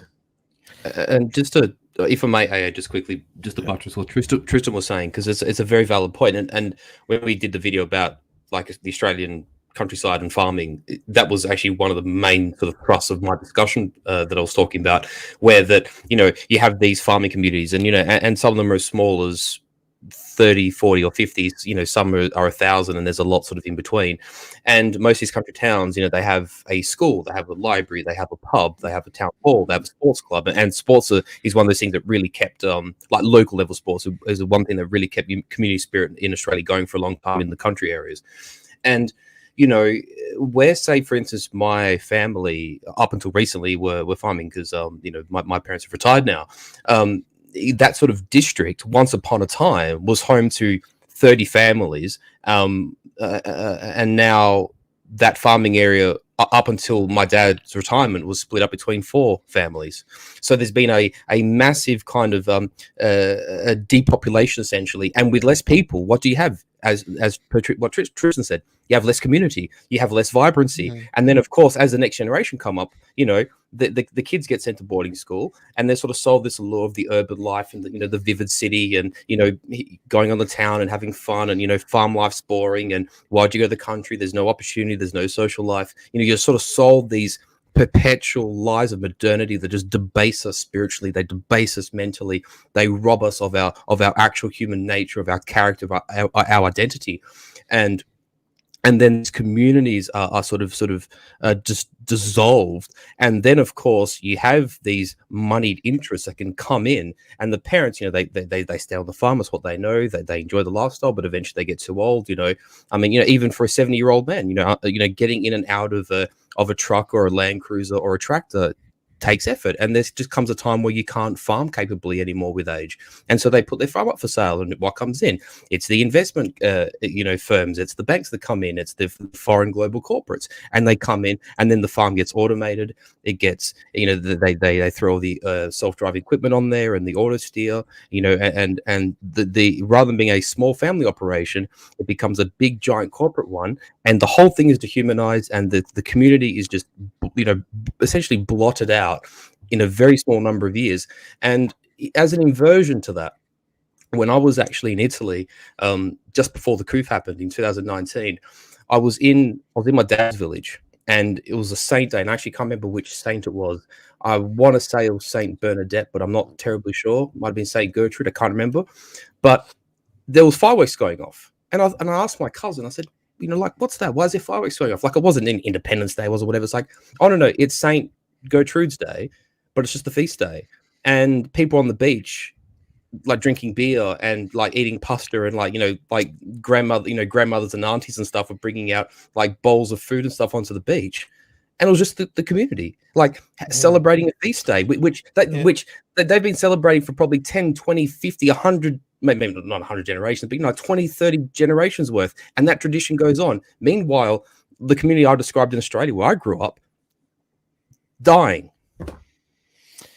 Yeah, I mean, I know in America, a lot of the universities now have these departments set up for essentially studying white people. It's under the guise of January the 6th insurrection, but actually, if you really look at it, they're just like studying white communities, and they have the entirety of the United States mapped by diversity density. So, or by density of whiteness, if you want to put it that way. And then, as a matter of policy, they highlight areas where there aren't many people, let's say from diverse backgrounds, and they were like, right, in the next 10, 15 years, we need to inject them with, we need to send migrants there. We need to make sure. I know Idaho is one of the areas they're looking at. They've looked at they complain about Maine, like New England, yeah, it's just they've too looked at white. the Amish. They've looked at the Amish communities and so on and so forth, because these areas present a problem to them. These communities that you guys are talking about present an issue, because when they're low crime rate, when they don't have some of the same problems that the rest of the country do, it starts to look bad, right? So you have to, they, as a matter of policy, then have to look to disrupt, to break up, to, all they really want to do is disrupt the social cohesion that Tristan's trying to build Yeah. there. They, as a matter of policy, look to, they've literally got it mapped. They're open about it as well. They'll use different terms. They'll use the sort of terms that the Pharaoh has outlined, but they do look at it. Yeah. It's the same thing. Say, I don't want to get into but let's just say revolving around the COOF, let's say, of having to eliminate the control group because it proves the opposite. When they sort of say strength is our diversity is our strength, it's actually not. When you say look at the army, so you look at rural Idaho or Montana, and you look at the high trust society, you look at the low crime rates, you look at much of the self-sufficiency of these communities, you look at the statistics which would be suggestive of a salubrious and healthy society, that exists as a counterfactual to the narrative, and it is in the interest of the elites and their goals to, like, they actually have to destroy it because its mere existence proves them wrong. It's even darker than that as well. And I don't know if Tristan is aware of all these. Pharaoh, we will get back to this presentation in a second. They actually have birth rates mapped onto certain. They've done studies of birth rates mapped onto various different technologies, right? So if you take like, I don't know, no mod cons whatsoever, I think it's like 6 children per woman or something like that. But if you introduce just like, I don't know, a fridge freezer, say, it more than halves, right? Or if you introduce like a phone into that, it's like -2 kids. So one of the things that you don't see is that when you move, let's say, an African or an Hispanic family into kind of living like Westerners, their birth rates plummet as well. And it's kind of an interesting thing. And they basically use this as again, they'll never say it out loud, Pharaoh, as a target, right? But they're like, right, we need to make sure that there's a certain level of modernity to get that birth rate down to below 2, right? They want it less than replacement, which is really quite sinister. But it's like, I find it fascinating that it's so correlated. And again, the And Amish, when you look at the the Amish are the methodology, control, the oh, sorry. Amish are the control group, because some Amish have like more allowances for tech than others, and even those ones which have even slight allowances for tech have a lower birth rate than the ones that are more kind of traditional. So yeah, carry on. Yeah, so I was just gonna say the replenishment of rural areas is so important. Like if we want to fight this, it's not going to be, getting in the streets with billboards, or not billboards. It's not going to be marching for rural people's rights. It's going to be building real resilient communities, not in the fake way that the Rockefeller Foundation pushes about, resilient food systems, and it's all based on, little gigafactories in every FEMA region in the United States. No, we're talking real locally produced agriculture and a true rural regeneration, and bringing back an agrarian lifestyle. And look, it's not for everybody. I'm not like judging people that live in cities. I mean, I come from the cities. We all do what we can, right? Not everybody needs to produce their own food, but those who are wanting to really live apart from this and not be forced into living in a freaking coom pod and having your every vital sign constantly tracked by smart devices through your LiDAR Wi-Fi, and being rationed soy kibble all day. For those of us who don't want that, we are not going to be able to petition for our rights to not live that way. We're going to have to build a resilient way of life where we are not dependent on these things. And like you said, the Amish are a model. Now, I disagree with the theology of, the Anabaptists and the Amish, but they have provided a model for resisting a lot of the trappings of modernity. And they are providing us a model for how to maintain, build, and regenerate rural communities, which I think is of vital importance for the continuation of humanity in general. Yeah, I can see there's a guy in the chat called the Woodlander who has a channel where he does this sort of stuff, agrees with you as well. Pharaoh, do you want to continue with this presentation, sir? Yeah, sure. There's only a few slides more. On to the next one. Just another consequence of this technocratic delusion is the destruction of beauty, and this is a live photo that I took from where I used to live in Walthamstow, and this is actually a council house. It's a 1920s build. You can still see the chimney at the top there, and if you may not know, many buildings made before like the 50s don't have cavity wall insulation or even cavity walls, meaning that they'd often fail the insulation regulations today. And as part of the council's plans to kind of improve insulation, they've gone around exterior cladding these buildings. So you've got a really beautiful 1920s brick house, and they've basically put these gigantic sheets of rock wool on the front, and then they render over the top, and it just utterly ruins the buildings. They look super like fat and bloated next to the other buildings in the street. And this is really a consequence of that kind of this data-led society, because you cannot put beauty into a number. This is something I mentioned at the event. You cannot put it into a formula. You cannot make an algorithm or an AI for it. And technocrats just can't deal with that. They live in data and graphs and data models. And so what is the consequence of that? They will destroy beauty just to improve the heat efficiency of a house by 0.1%. Yeah. And I've seen this happening near me, where there's a lot of very nice houses from the 1920s and 30s, and they're all having these kind of renovations like this. I think what happens is somebody will die, and someone new will, somebody else will buy the house or whatever, and then to comply with various regulations and so on, they have to do it up, and it results in this sort of thing. Yeah. What about this? This is just I try to understand and think about, like, how do these technocrat nudgy guys work versus like other kind of more linear models like the king or the entrepreneur. The entrepreneur just takes data, which is facts, and then turns that directly into actions. And in the this is in the days where there are actually entrepreneurs that lived or failed. I mean, they still exist, but on a much smaller scale. But it's one guy doing something. He interprets the data, and if it goes wrong, he's in trouble. But the problem with the technocrat is that he's pulling from a variety of sources. You've got data that's being generated by scientists who are observing things. You've got experts who are interpreting historical facts and that new data, and turning all of that stuff into policy. But because of all of these additional points, what happens when your data fails or the scientists mess up? Well, in the case of the entrepreneur gets fired or loses his business. But in the case of the technocrat, nothing happens. And if you go to the next slide, we can see two perfect examples of this.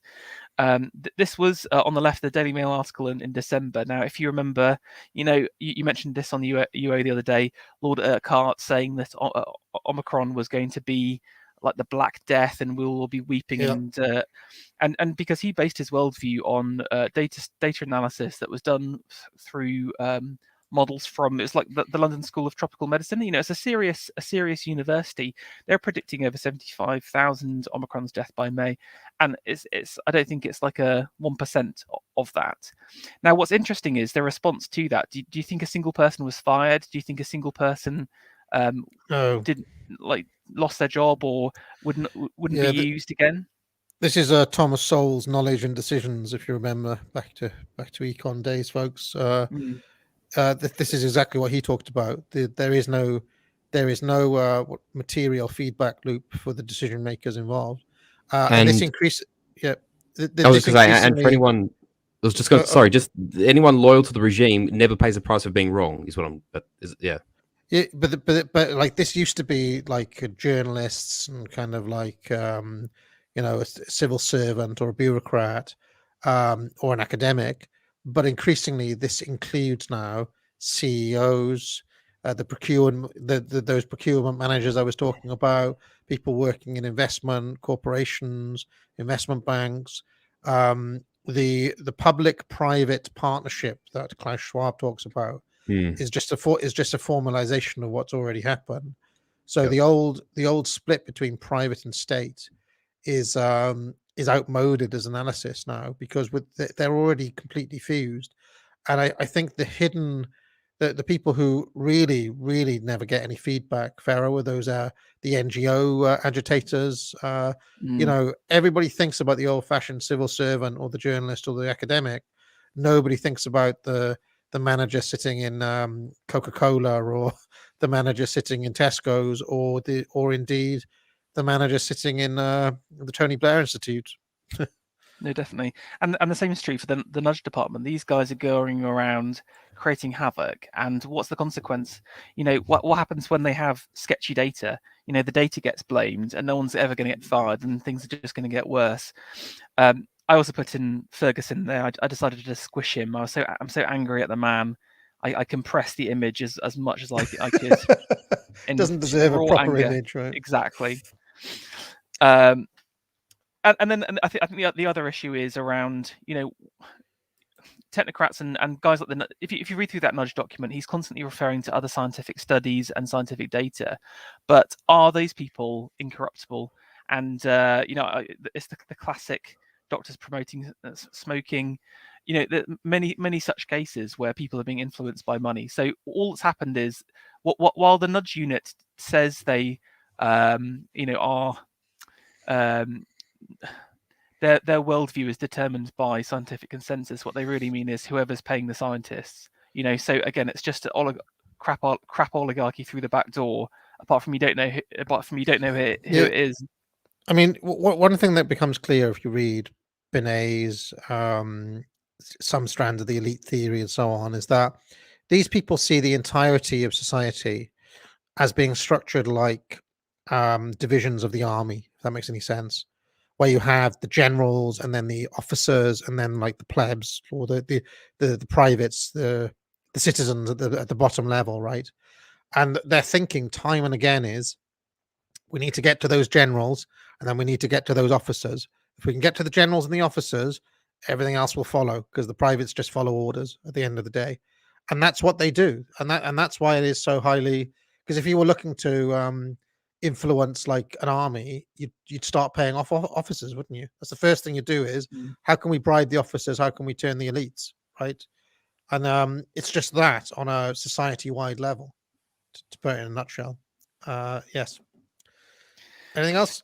Not on the slide. Just two others. Tristan mentioned about test tube babies, and I put this tweet in here as well, entitled "Man-Made Horrors Beyond Comprehension." This was I think it's like one of the co-founders of Ethereum randomly.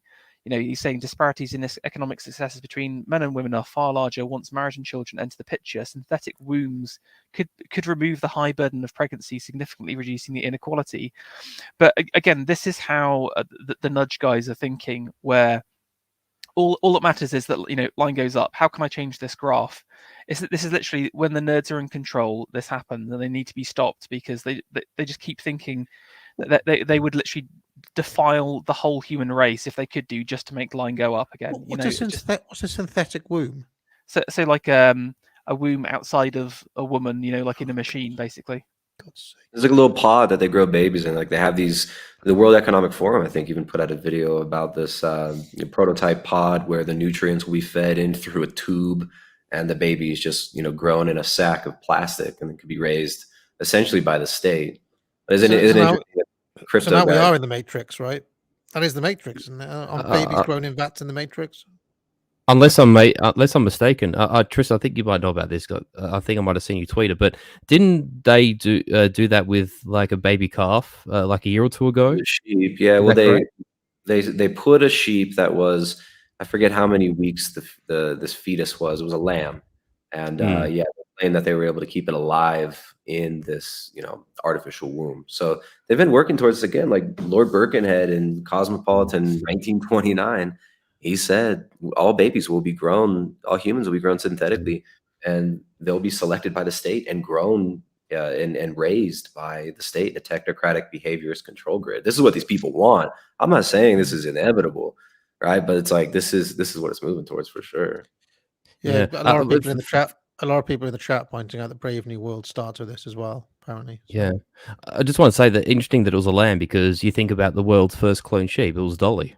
Did that happen in the UK, if I'm not mistaken? yeah.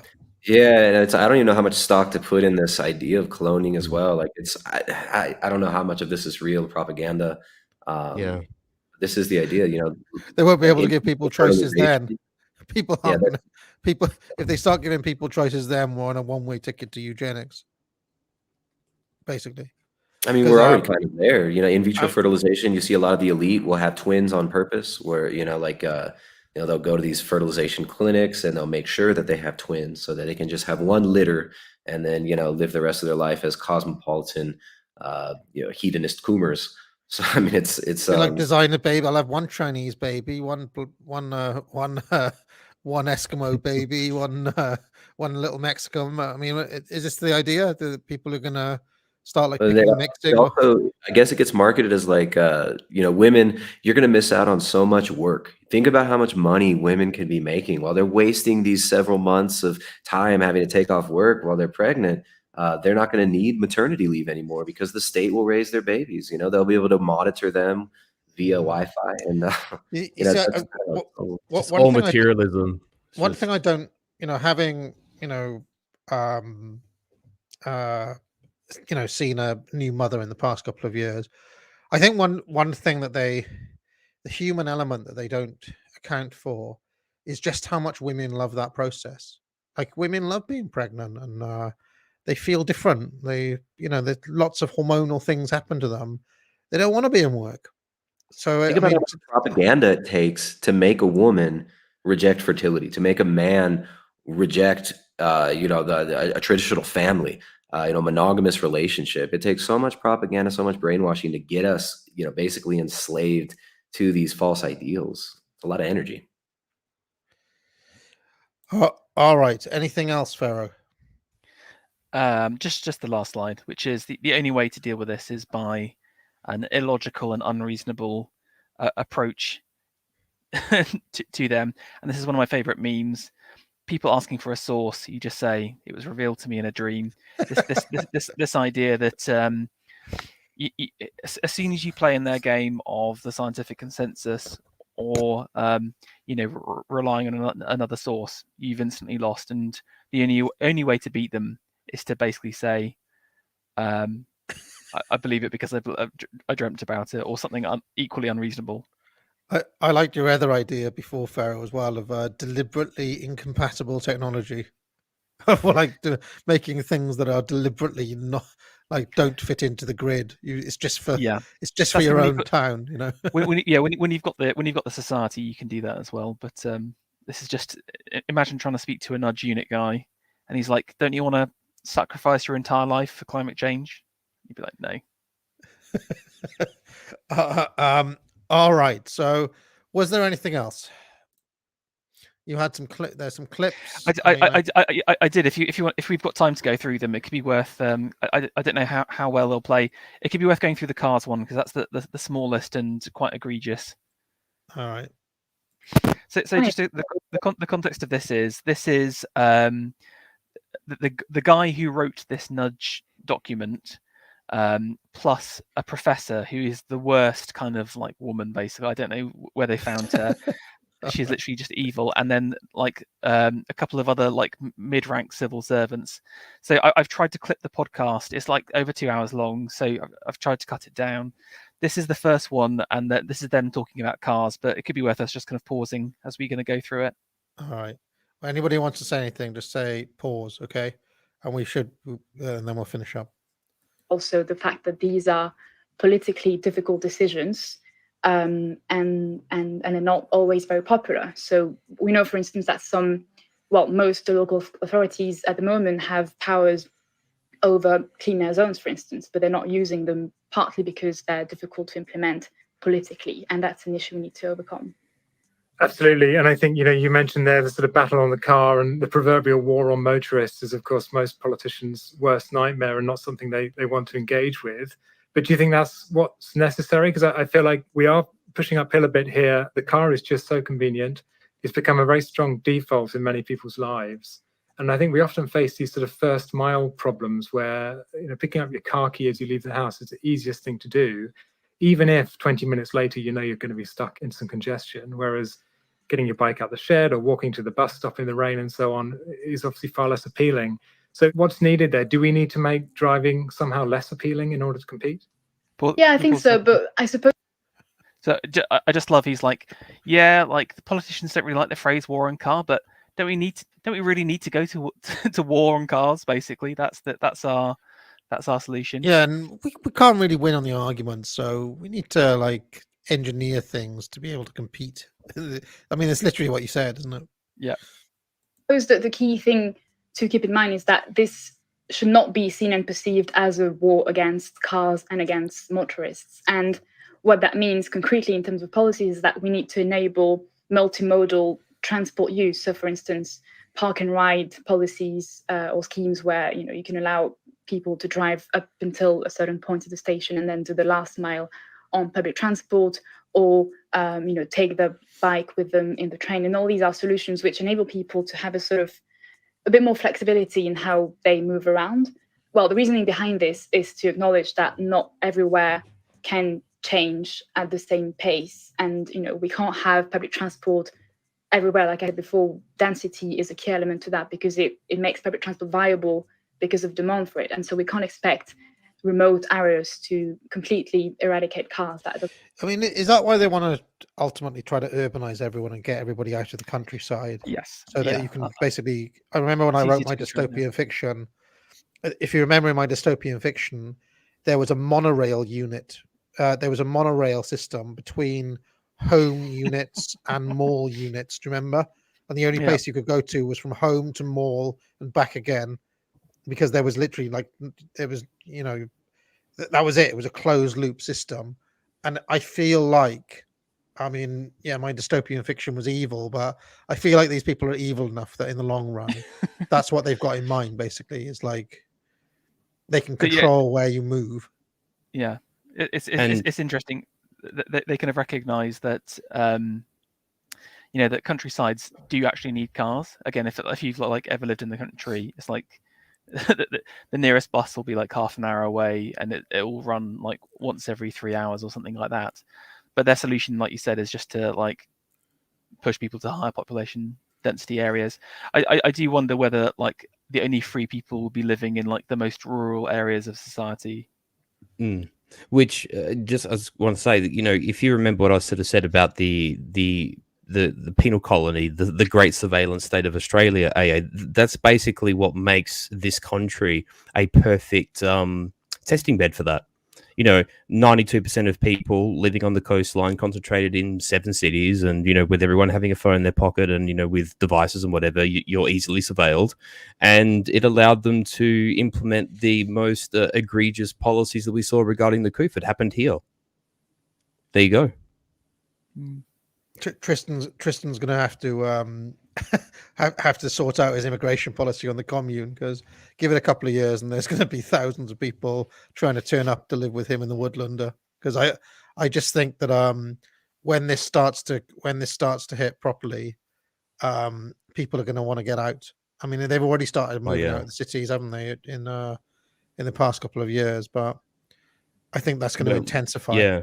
Well, case in point, we'd say somewhere like New York, for instance, where they've almost had a semi-collapse in the real estate market because people literally leaving en masse. 300,000 people or something ridiculous like that. All right. Doesn't make sense. There's a bit of a gap between clips. So I guess there's a sort of two-part question here. Firstly, going back to my prior point, do you have a view on what the right strategy is here from a behavior change perspective? Is the practical... Where was this put out, by the way, Pharaoh? Was it literally on their website? I'll send it around later as well. What, on the government nudge policy's own website? Yeah, on their blog section, because I think they think that only civil servants listen to it, but actually I listen to it as well. So they put it out there for us to find. Okay. Approach actually to stick with a car-centric society because that's the easier thing to achieve behaviorally, or should we be more ambitious there? But then also, I guess more broadly, what's the evidence in terms of what works here? Thanks, Toby. I'd echo much of what Valentine's already said, and I'd think about it as maybe two clusters of interventions. What one's trying to do is to increase the availability and affordability of the more sustainable options at the same time as decreasing the availability and attractiveness and affordability of the unsustainable options. So thinking about car journeys.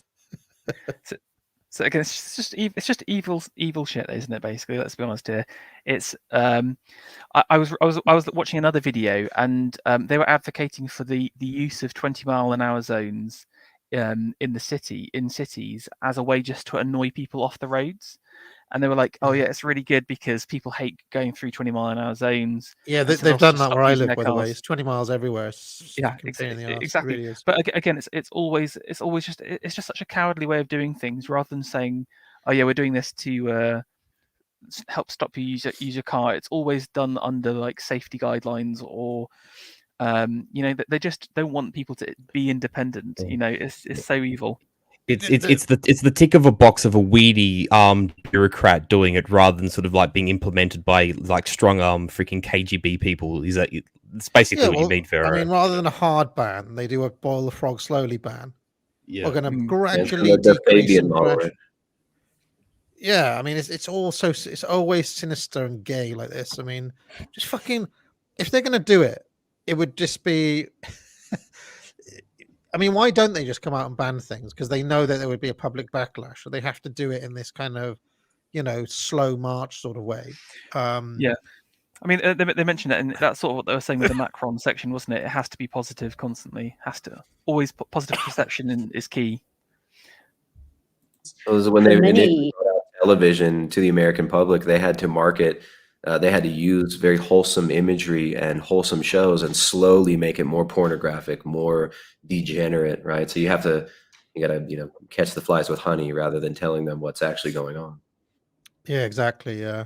Reel them in with, I mean, I used to say, I've got this phrase, Tristan, they want to go back to Fresh Prince, if you remember in the 90s, Fresh Prince of Bel-Air, that was the kind of honey to make us think that we were all over kind of racism and stuff like that, but it's like 20 years of Fresh Prince, and then it's like, bang, what's that show on Netflix?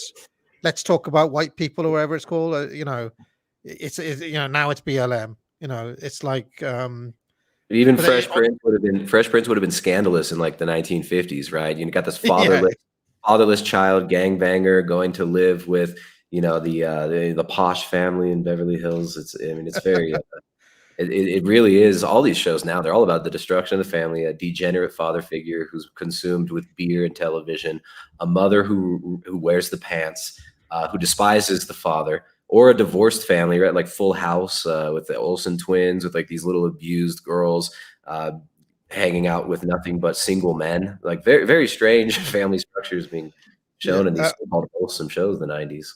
I found out a while back they've remade Fresh Prince of Bel-Air, and it's going to be called Bel-Air, and it's now, instead of being like a light-hearted sitcom, it's going to be a gritty drama for the new climate. So there we go.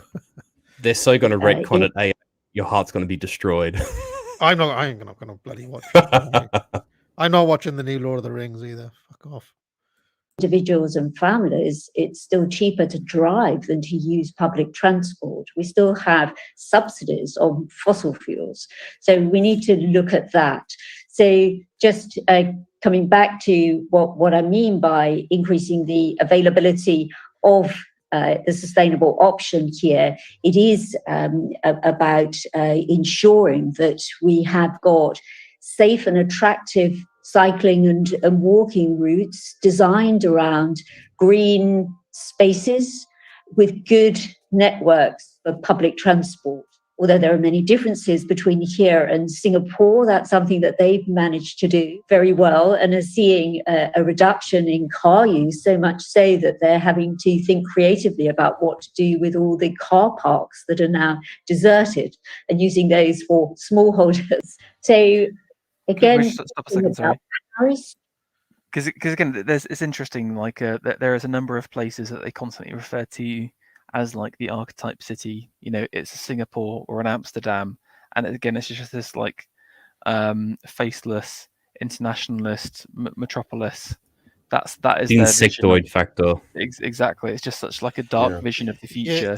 Also, the idea that you could abstract out, you know, while it worked in Singapore, which is basically just like a giant city state, and let's roll that across America and Britain. Yeah, because that's going to work. What works in Singapore will work in like Yorkshire. You know, that's their thinking basically on all things, because it's they cannot differentiate between people and places. Mm. You know, only on the broadest level of saying, yeah, well, there's greater density in the city, so it's more difficult to drive a car if you live on a farm. That's as granular as they can, as their vision has. You know. Anyway, during the pandemic, we had a lot of discussion about the so-called 15-minute city. So the idea that what people need for work and everyday life is available within 15 minutes of. Oh my God, it is my dystopian fiction, Pharaoh. Literally home unit, mall unit, monorail system in the 15-minute loop. The only thing missing so far is the reproduction unit I designed. That's coming as well. The Nudge Unit probably found the book and was like, "Oh, this is such a visionary work. This is exactly what I've been thinking about." Who is behind the dark vision? Is Maxwell House all along? Oh no! There's a picture of Maxwell House in the Nudge Unit department.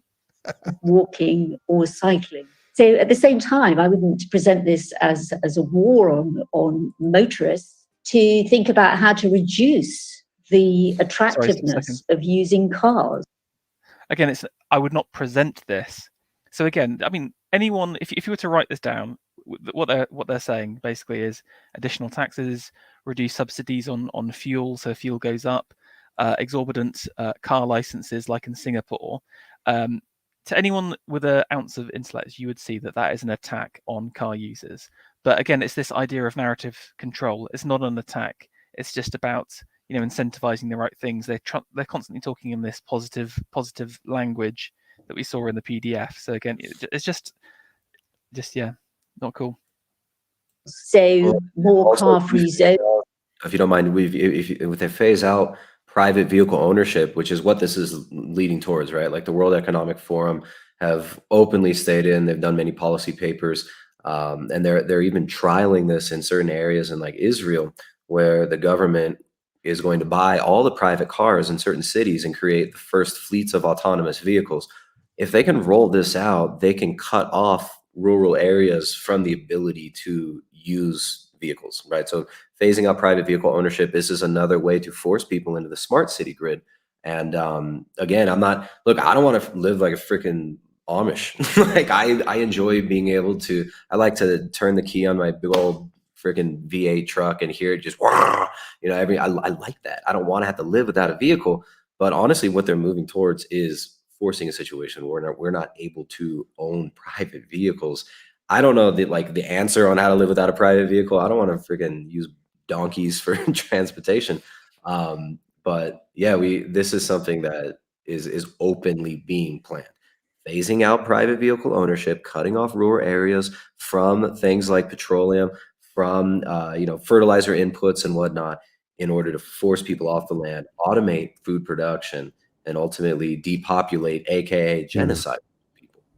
Yeah, just very briefly, just to buttress that is actually Tristan has got to that at the end of what he was saying, and I just want to sort of further more by what I mentioned before about the like farmers getting older, then selling off, and these family farms sell to corporate entities and international companies and corporations, etc. Is that the ability of Farmer Jones and and Father Farmer David and Father Johnny, etc., to be able to load their trucks up with foodstuffs, whether it is grain, it doesn't matter, or whether it's lambs, or whether it's lettuce or artichokes or whatever, and being able to deliver their foods just to the local market or to the local supply chain will be absolutely destroyed. And rather than sort of like being one farmer with one truck, it's going to be these corporate farms that have 7 harvesters and and 5 tractors and 5 seeding apparatuses, and these things will go on like multi-trailered trucks with either subcontractors, or they'll probably automate it in 5 or 10 years time completely, and they will just very automated vehicles, drone delivery systems, and whatnot. So essentially, the way to regenerate the land in the eyes of the technocrats are to remove the dirty humans from them. They start from the assumption that human beings are bad, right? The original sin is you breathe carbon, right? You use our resources. Like, these resources belong to, poor little Greta Thunberg. You're destroying her future, and poor Prince Philip's future is being destroyed by you, just living and breathing. So it's the assumption of the worldview is genocidal. Like, it's a genocidal social Darwinist approach of there are too many of you. We need to get rid of you, and it's our right and it's our duty to regenerate the earth by destroying you. It's a really sick, twisted, psychopathic worldview.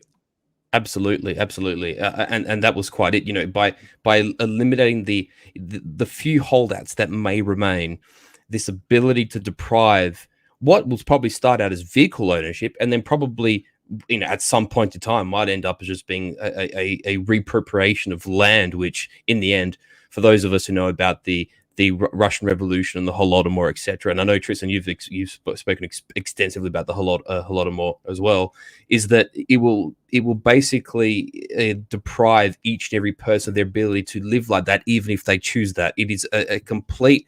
It is a way to completely handcuff these people off their property and from everything they own. Yeah, and we are the kulaks.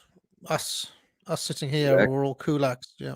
Exactly. And, I've got a stream tonight at, if anybody's around, I think a lot of the audience probably in the UK, so you guys probably be asleep, but over on my channel, I've got a stream tonight. It's called Oatly and the Hipster Holodomor, alt milk marketing and the attack on our food supply. And I'm going to talk about exactly these issues. The Holodomor is something that's really important to understand. The Bolshevik Revolution, the French Revolution, these are important bits of history that we can zoom in on to understand what's happening now in the historical processes that are playing themselves out in this, kind of strange dialectic that we're living within. I'm not saying I got the answers. I think that moving towards local food production is obviously a buttress against this. But the transportation system, us being cut off from transportation, you do that, you're destroying the third world, the so-called third world, which is just it's a kind of a Henry Kissinger style term for the world that's not economically planned by Western banking elite. But you are destroying the rural populations of South America, Africa, Asia, if you cut off people from private vehicle ownership. So this is really important, the audio that you're playing, and I appreciate you curating this. And of course, I appreciate you having me on. Thanks a lot for letting me go on.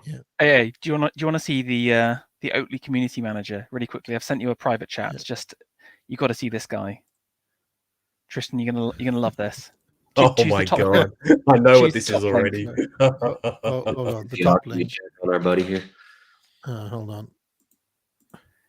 You have to show the second link afterwards. Oh my god! Come on!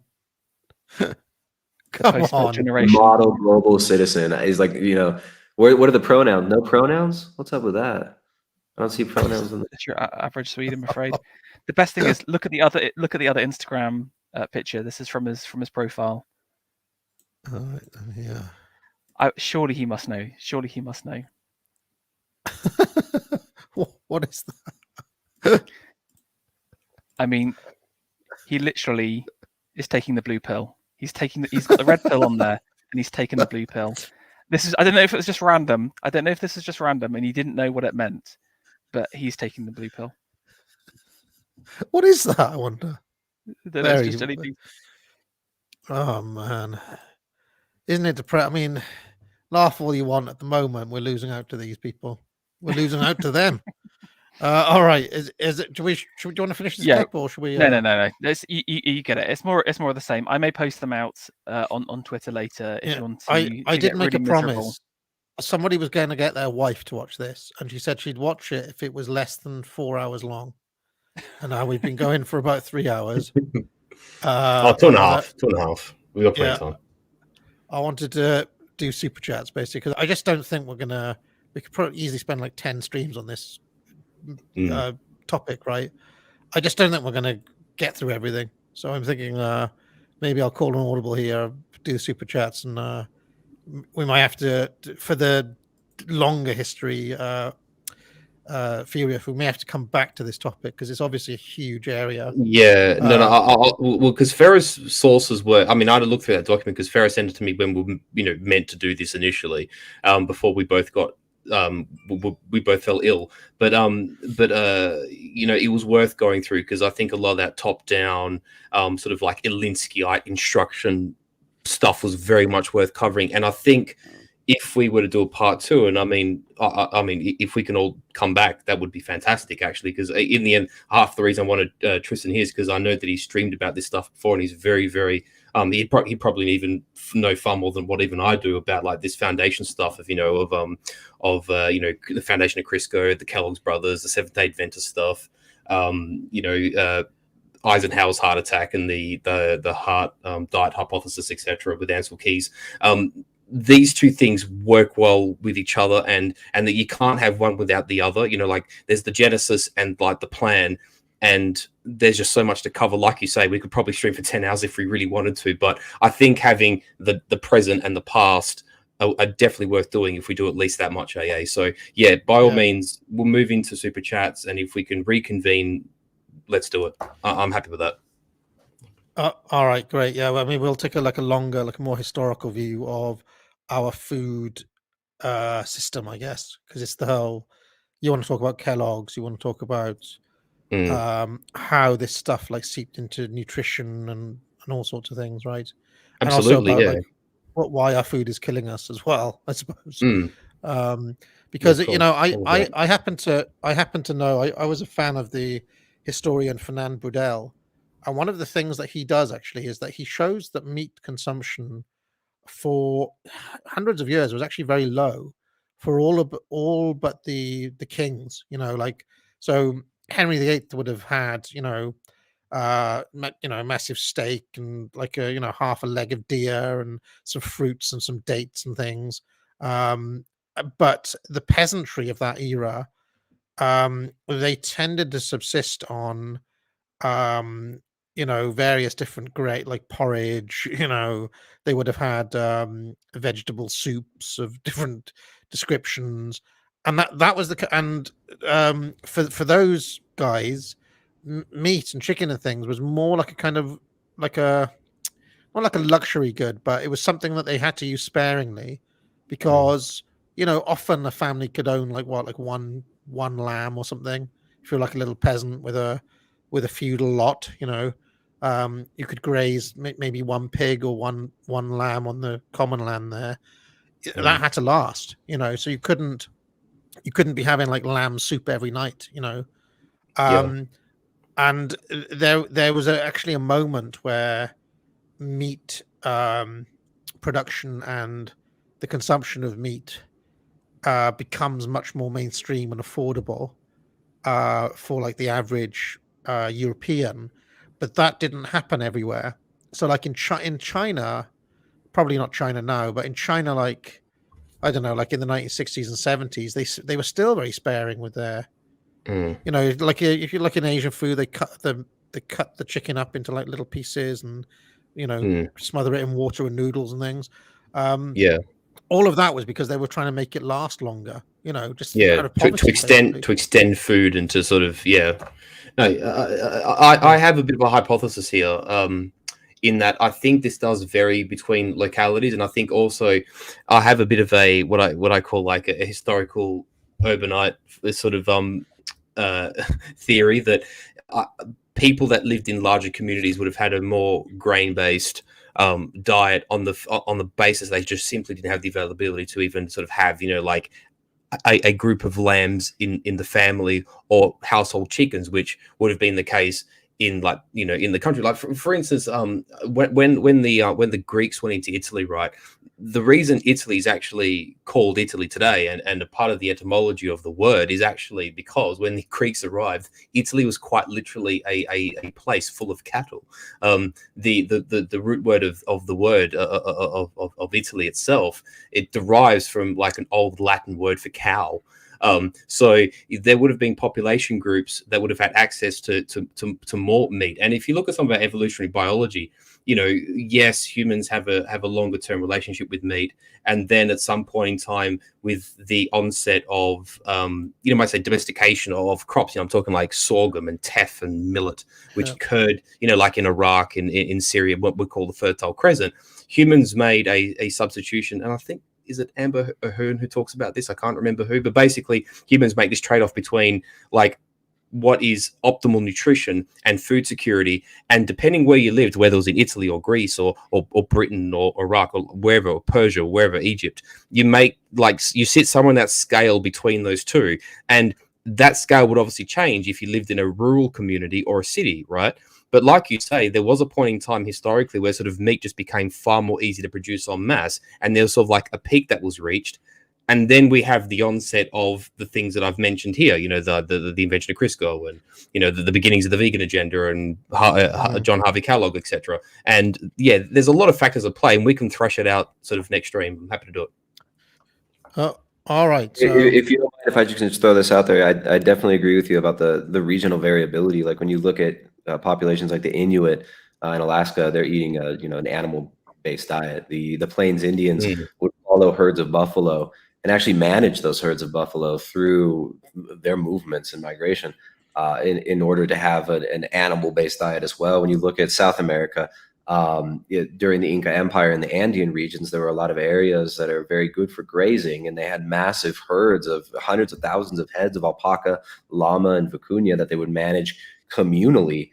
And so they were able to get lots of meat. And then you look at areas where there is more, where it's more steep on the slopes of the Andes, and they would use guinea pigs raised like in their yard. They would have areas underneath where their stoves were, where their adobe stoves were, where the guinea pigs could stay warm. They would run under there and get food scraps, and then they would feed them, vegetables that they would harvest locally, plant matter, grasses and whatnot. So there's always, animal foods have always been the focus of farming, and animals in concert with plant food production has always been the methodologies for keeping soil fertile and keeping human beings fertile. So I think soil fertility and human fertility are definitely tied together, and it's really important. yeah, so hit a few super chats here, if you don't mind, chat. I'm going to try to get through them reasonably quickly, and then maybe we'll do a more like historical show down the line. Port Film Co-op says, my favorite show you do, WWF, was cool. Thank you. Well, thanks a lot, Port Film. I may still do. I was going to do a bonus show on AA Gold about WWF, because I've since gone out, and there's a few little gaps when I was going through that history. I've since gone in and filled in those gaps, and discovered all sorts of awesome little details. Like, for example, in 1984, the AWA ran a battle royale where the winner won $50,000. Obviously, like, it's wrestling, so it's all bullshit and kayfabe. But Vince, being petty, went to newspapers and caused like a massive fuss. Did that wrestler who won 50 grand pay taxes on the 50 grand prize money that they won? And obviously the 50 grand didn't exist. So he created a very embarrassing situation for the AWA. Just like, there's all sorts of little things like that in the middle of that war that I might do a stream just filling in those details, just to add a bit of flair and flavor to that stream. A load of bollocks says, I'm looking forward to your arguments for socialism from the right video. I may not make that. I've had second thoughts about making that video, so we'll see. I do think, though, that the basic idea is, if you don't hold certain things constant, you don't have a society. You have to hold. There has to be something that subsists and permeates and doesn't change. Whether it's a people, whether it's a place, something has to be a node around which you build a society. And if you have complete free movement on all four things that the EU, if you have complete freedom of movement on goods, services, capital, and people, you don't have a society. What you have is just like a nothing, which is what these people are trying to create, right? The idea of the Singapore pharaoh, right, is like, I mean, even Singapore holds certain things constant, right? I think the government own all of the land there, right? So the land is constant in Singapore. Yeah, I think they're quite strongly nationalistic, aren't they? The guy who took over and was quite famous. they have quite a monocultural kind of, but you know, they're trying to create this idea where all places basically become like London. You know, where you cannot build a cohesive society because, you know, everybody is like a quarter Portuguese and a quarter Puerto Rican and a quarter German or whatever. It's like, well, you know, everybody's kind of deracinated and atomized, and you know, you don't have a community then. Don't go to church. Don't know the old woman down the street. All of these sorts of things. It's all part of the same project, I think.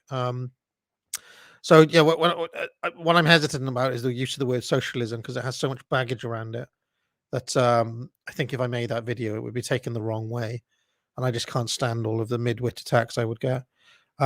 Drugs, pornography, and midwit says, my father works for the company that branded the Beyond Meat name. It's pea protein that's melted down with chemical grade acids. It's disgusting. Is that true? It's pea proteins. It's pea protein isolate, and James Cameron bought. I think it was like $100 million. The biggest pea protein isolate processing facility in the world is in Canada. James Cameron also funded this film called The Game Changers. That was, you know, very lowest common denominator marketing for, you know, like Western deracinated, effeminate men about why eating a plant-based diet is going to make you super jacked and athletic. It's really pathetic. Hold on. James Cameron, the Terminator director. Yes, James Cameron, the Terminator director. He put Arnold Schwarzenegger in the movie. A lot of these people, they've bought into the pea protein isolate. It's very cheap to make. It's super high markup, and it's, you know, heavy industrial crop. So it's, you know, more monocrop, more pesticides, more combine harvesters, more money for the people selling it than beef. Yeah. Now, years before you freak out, the reason I'm doing the YouTube super chats before the entropy ones is because the past few streams I've missed the entropy ones, so I'm doing the entropy ones last, so people stop moaning at me. Okay. Chris Primer says, drink the bugs. Hunger says, I work in the health food industry. It does sell, but to an extremely niche clientele. Tofu, saltine, I don't know what that is, etc. for mid 30-year-old white women making 40k a year. It is mostly a fashion statement signaling.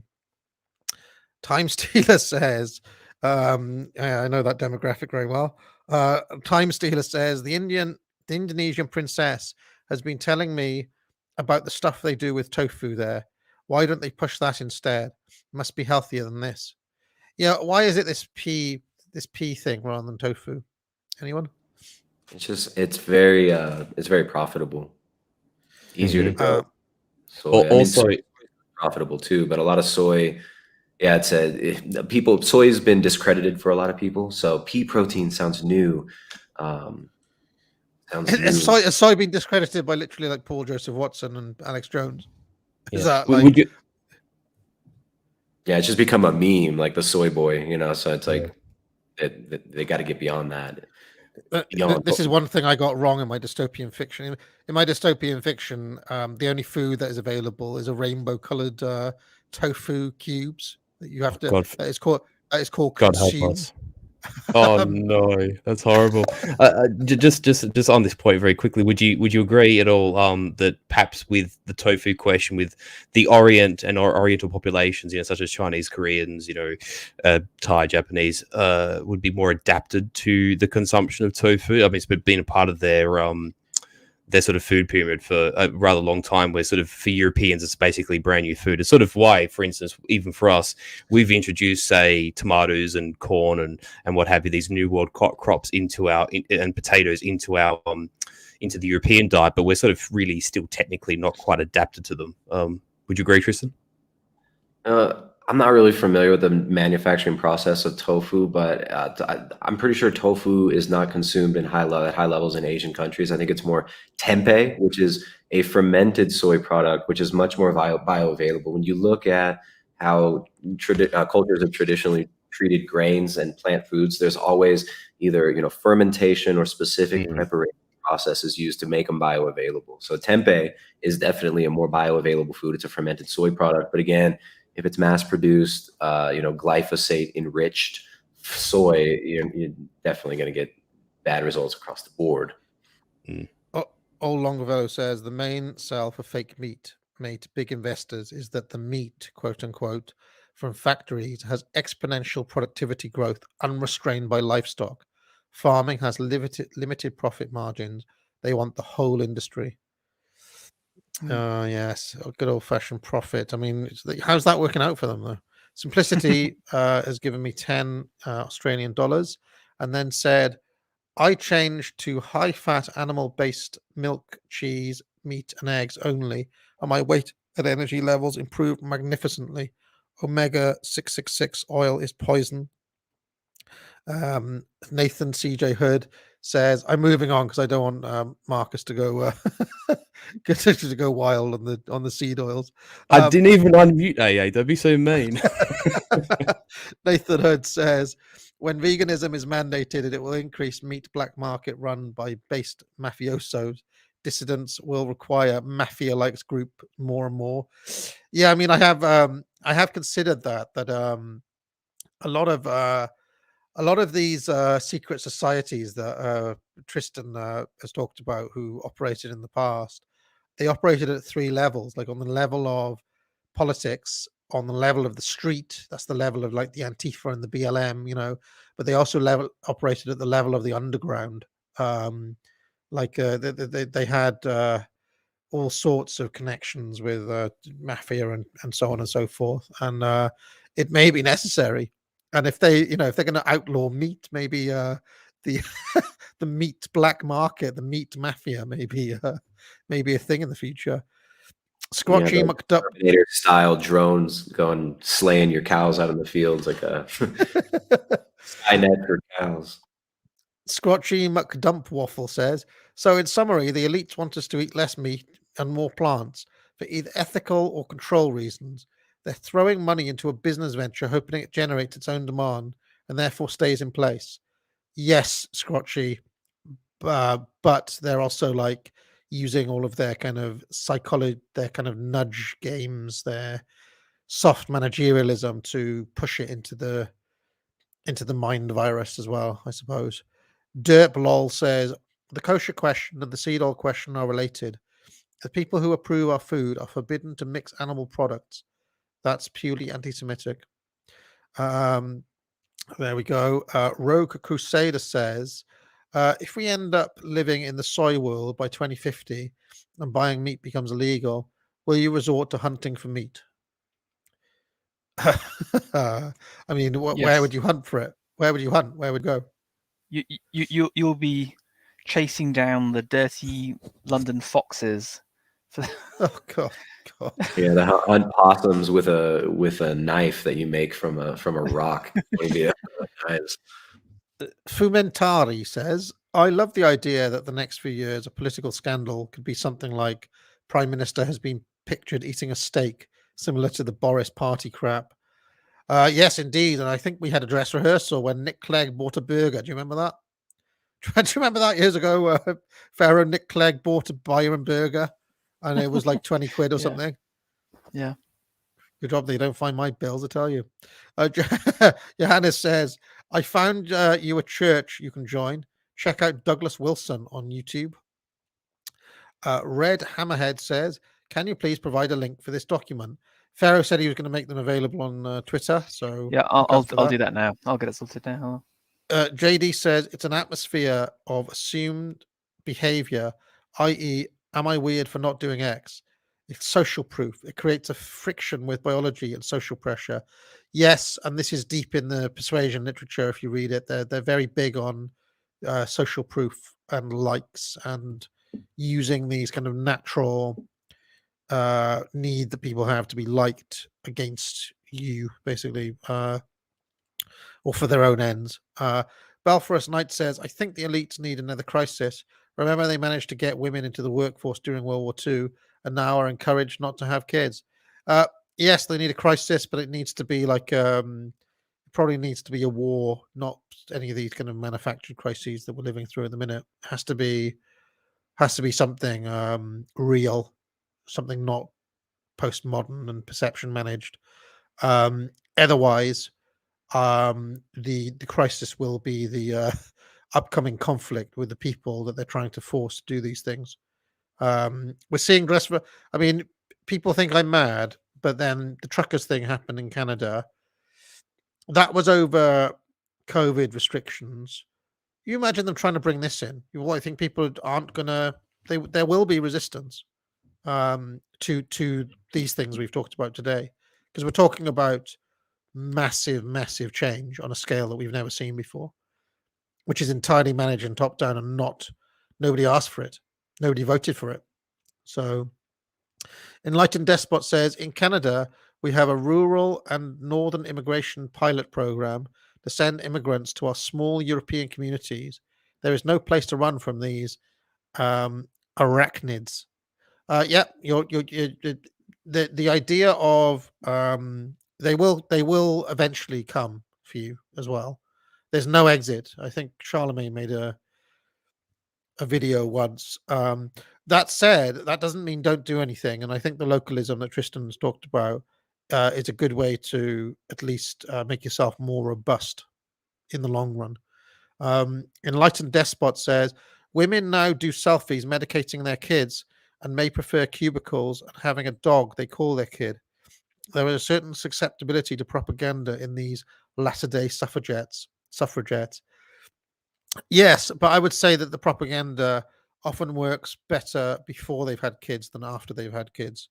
The old school feminists were very aware of this, which is why there was such a thing as a political lesbian back in the 70s, where you'd get there'd be strong pressure on female activists not to take wife and kids. Not to take husband and kids, because it de-radicalizes them from the left. And they're very aware of this as well. Those studies that I was talking about that look at concentration of whiteness in various communities also have a section, or there have been like separate studies done on the involvement of white women in quote unquote extremist groups.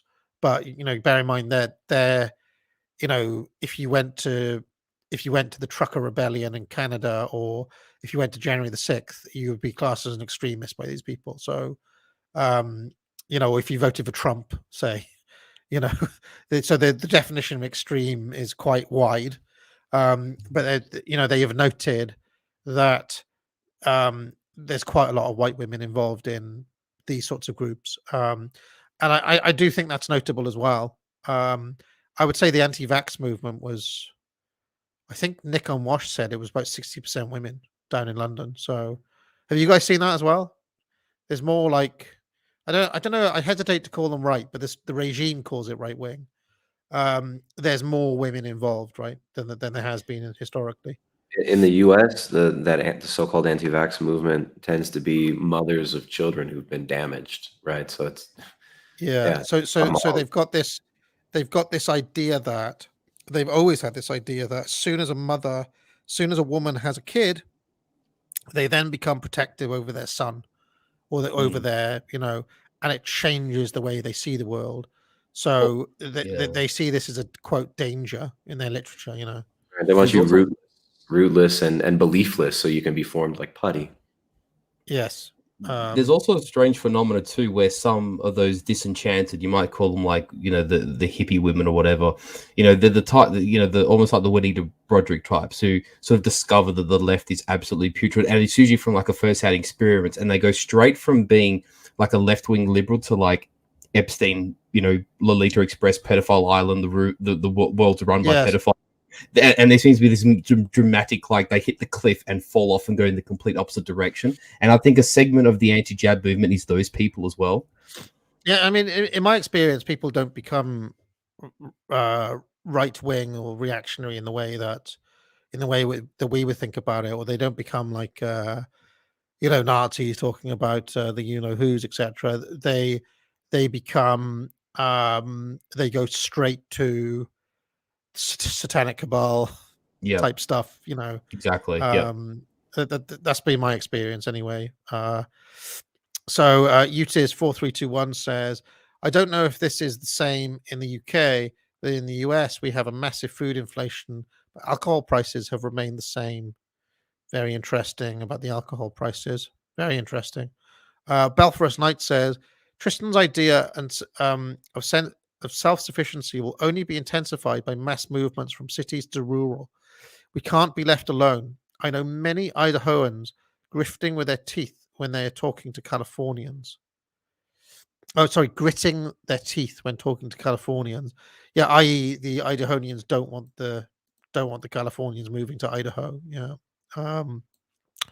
Red Hammerhead says, did you see the news about the 40-person brawl over lack of steak at the Golden Corral restaurant in the US? Very diverse. No, I didn't see that. I didn't see that, but I can well believe it. Is it? You see, the thing is, right? I don't think people should underestimate this point I'm making about people from Africa, people from the Middle East, and also that population in America as well. You've got to remember some of these people struggle to form a queue, right? Just a queue. Whereas British people will, even if there's no authority figures around, will naturally form an orderly queue as if they were at the post office. This is like when Adam Smith and David Hume and these guys talked about spontaneous order. Well, it's like that spontaneous order doesn't actually happen everywhere. They won't form an orderly queue, and some of them, and this is just cultural. This is just like cultural differences between groups of people. When they turn around to these same people and say, "Well, listen, you can't have your favorite kebab or your favorite fried chicken. Instead, we're going to give you this plant-based burger substitute instead." They're not going to write a polite letter and complain. They might destroy the place. Do you understand what I'm saying? Actually, that guys, phenomenon. I'm sorry to interrupt. I'm really sorry. I have to head off now. Apologies. But thanks very much for the stream, and catch you all later. Oh, good. Godspeed, Pharaoh. Take care, mate. Cheers, Pharaoh. We're almost finished. Cheers, Pharaoh. Very good stuff you brought today as well. It was excellent. Just on that point you made about spontaneous order and sort of like that kind of behavior. It's even true within sort of like umbrella groups. Say, for example, even if we're talking in the context of European culture, right? If you've ever driven on a British motorway, it's nice and polite and the traffic flows and people aren't yelling and whatever. If you drive in Spain or in Italy, it's like trying to survive a tempest. Even within groups, it's chaotic, it's madness. And you're quite right. I think what you've explained is actually a phenomena of the Anglosphere, almost specifically, and in very specific elements of the Anglosphere at that. Yeah, I mean, I tried to drive in Rome once and basically almost died several times. So I'm not surprised. They're fucking mad. They're just like, you come to a roundabout, you slow down. Not in Italy. They speed up at the roundabout. It's like, Jesus Christ, am I meant to? And of course, we're driving on the other side of the road, so it's even more difficult. But anyway, Machiavelli Sucks to Go says they are not making people like this stuff. It just depends on the individual to voice their displeasure. And Marcus says, Furious, do you know the ingredients of Just Egg? Oh, yeah, because someone commented about that earlier. So Just Egg is an egg replacement for egg.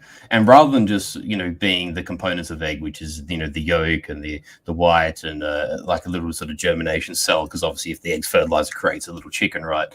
I searched it here. So Just Egg, as they call it, in inverted commas, right, is made up of water, mung bean protein isolate, expeller expressed canola oil, dehydrated onion, gallon gum, natural carrot extractives, which is color, natural flavors, natural turmeric extractives, potassium citrate, salt, soy lecithin, sugar, tapioca syrup, tapioca powder, tetrasodium pyrophosphate, transglutaminase, nisin, and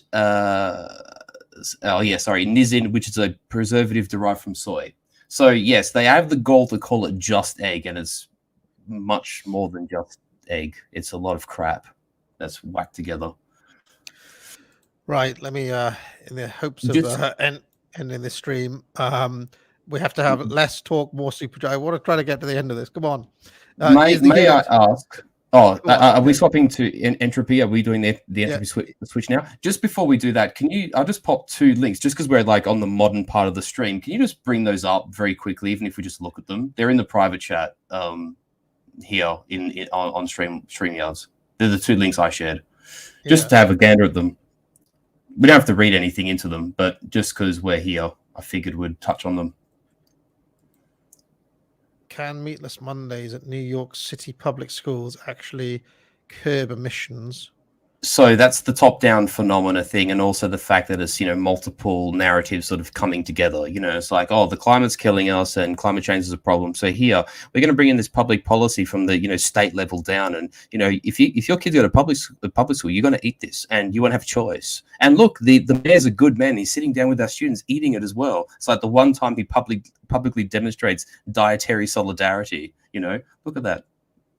And then, so this is. So how you went through the Bill Gates, the William Fence Foundation, you went through like, oh, these people know these people, and these people know these people, and this NGO is linked to this. So if you just like scroll through here, you'll probably see, like the World Economic Forum, and you'll see like Tom Hanks and his wife, and UFHCR, whatever it's called, and like all these bodies here that are just sort of they share the same worldview, and they share the same beliefs, etc. And they're just sort of shilling money to each other. There you go, Nico Rosberg, Tom Hanks, Ringo Starr. It's just rinse and repeat, the same shills doing the same thing. And again, making it all look like this sort of mass, sort of wonderful ethical global movement, which it is anything but, as we have alluded to in this stream. But it gives this stuff power. No, not Ainsley. Old Ainsley's there as well. So it just shows you how astroturf this is, and how much the elites will sort of co-opt popular power to make it seem authentic, or to make it seem, genuine and ethical. Oh dear. Okay. That was it. That's all I wanted to say. So yeah, let's keep going.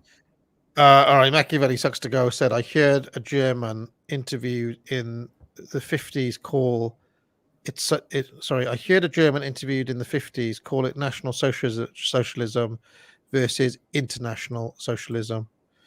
So there we go. And then Yiz says, we are no longer the customers. We are the product. The people of the West are trade goods marketed back and forth between powerful companies, facilitated by a corrupt government. The ashes, indeed. Quite. JS says, the Fed makes money out of thin air. The Feds lend money to BlackRock, who then lends it to pet projects. The consumer doesn't matter. If the pet projects are net a loss, the Fed will print more money. You actually have to reverse that process. The quote unquote printing money in many cases is BlackRock supplying the Fed with bonds and so on, corporate bonds these days. So it's actually a little bit more complicated than that. And BlackRock is actually it is actually the money supply in a strange way. So Hugh James says, on a hierarchy of most desirable, where do the following rank? The McPlant, Tesco's horse meat lasagna, a halal KFC burger. On a separate note, I wonder if Beyond Meat would work in China. I doubt it.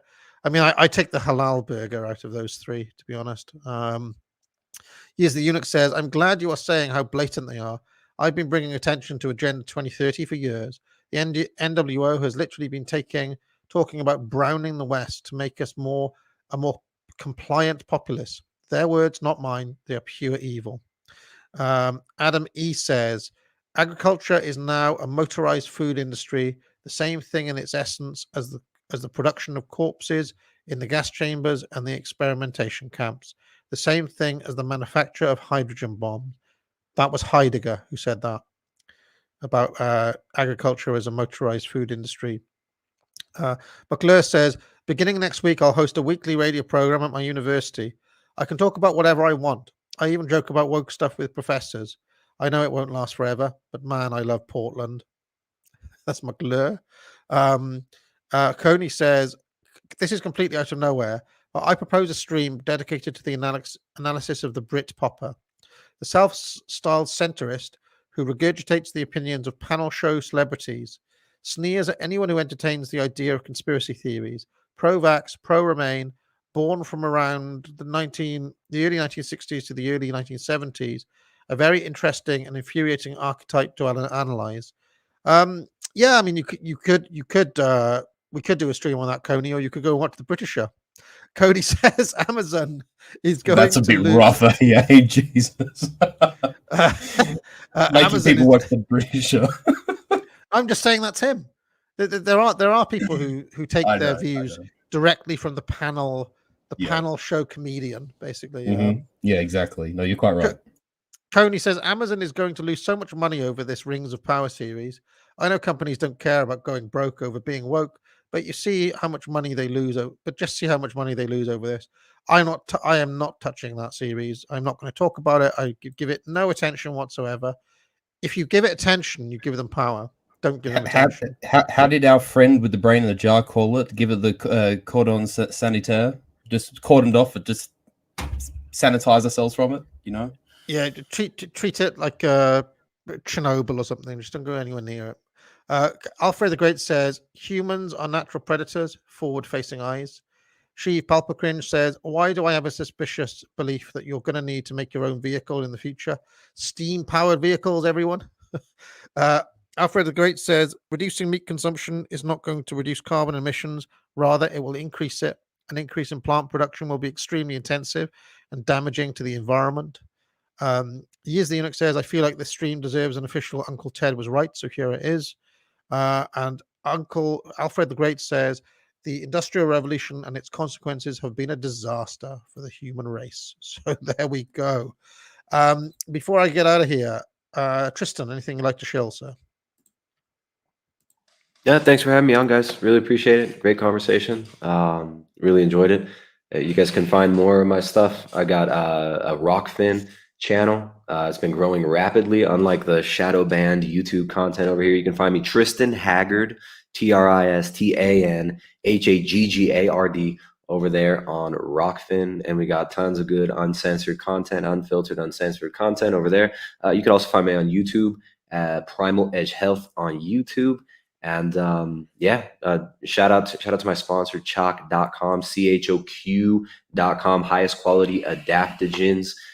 You can use the coupon code BIG50 to get 50% off, and also 50% more climate change and toxic masculinity will come with that code BIG50 at Choq, CHOQ. Hey, really nice meeting you guys. Really cool hanging out, and do it again sometime for sure. I'd like to convince you guys to come on for a show on one of my streams sometime. That would be great as well. Great. Okay. Yeah. Furious, anything you'd like to share, sir? Not really. No. I am going to do part 2 of the what was it?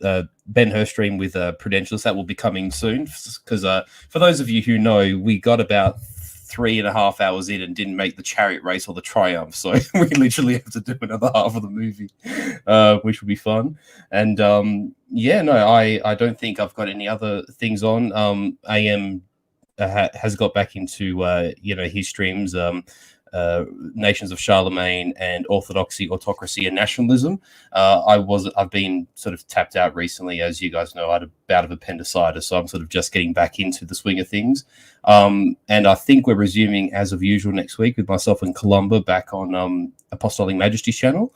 And of course, AA, as always, thank you for facilitating this. I know it took a little bit between us being unwell and getting Pharaoh and Tristan on board. It was actually quite wonderful. I've really enjoyed the stream. I'm actually very, very happy that we've sort of all touched base, because I think the elite theory stuff that you do, AA, and the nutrition stuff that you do, Tristan, and this sort of deep law stuff you do, like regarding like the Holodomor and like the food industry history and stuff. I think if we put our brains together, we can achieve a lot. So I'm very grateful that you guys have come together today. Thank you for the chat, and until next time, thank you. Great, and I will just say, courses available. Foundations of Politics should not be far away. I'm just waiting for I've still got a very slight sniffle, you can hear. And if I'm going to be recording like 10 hours of lectures, I wanna make sure that I'm in 100% health, basically. So I'm just waiting for the moment where I can record it, and then it will come out. So it's pretty close now. Otherwise, I'll see you all tomorrow night for Unpopular Opinions. Now get out.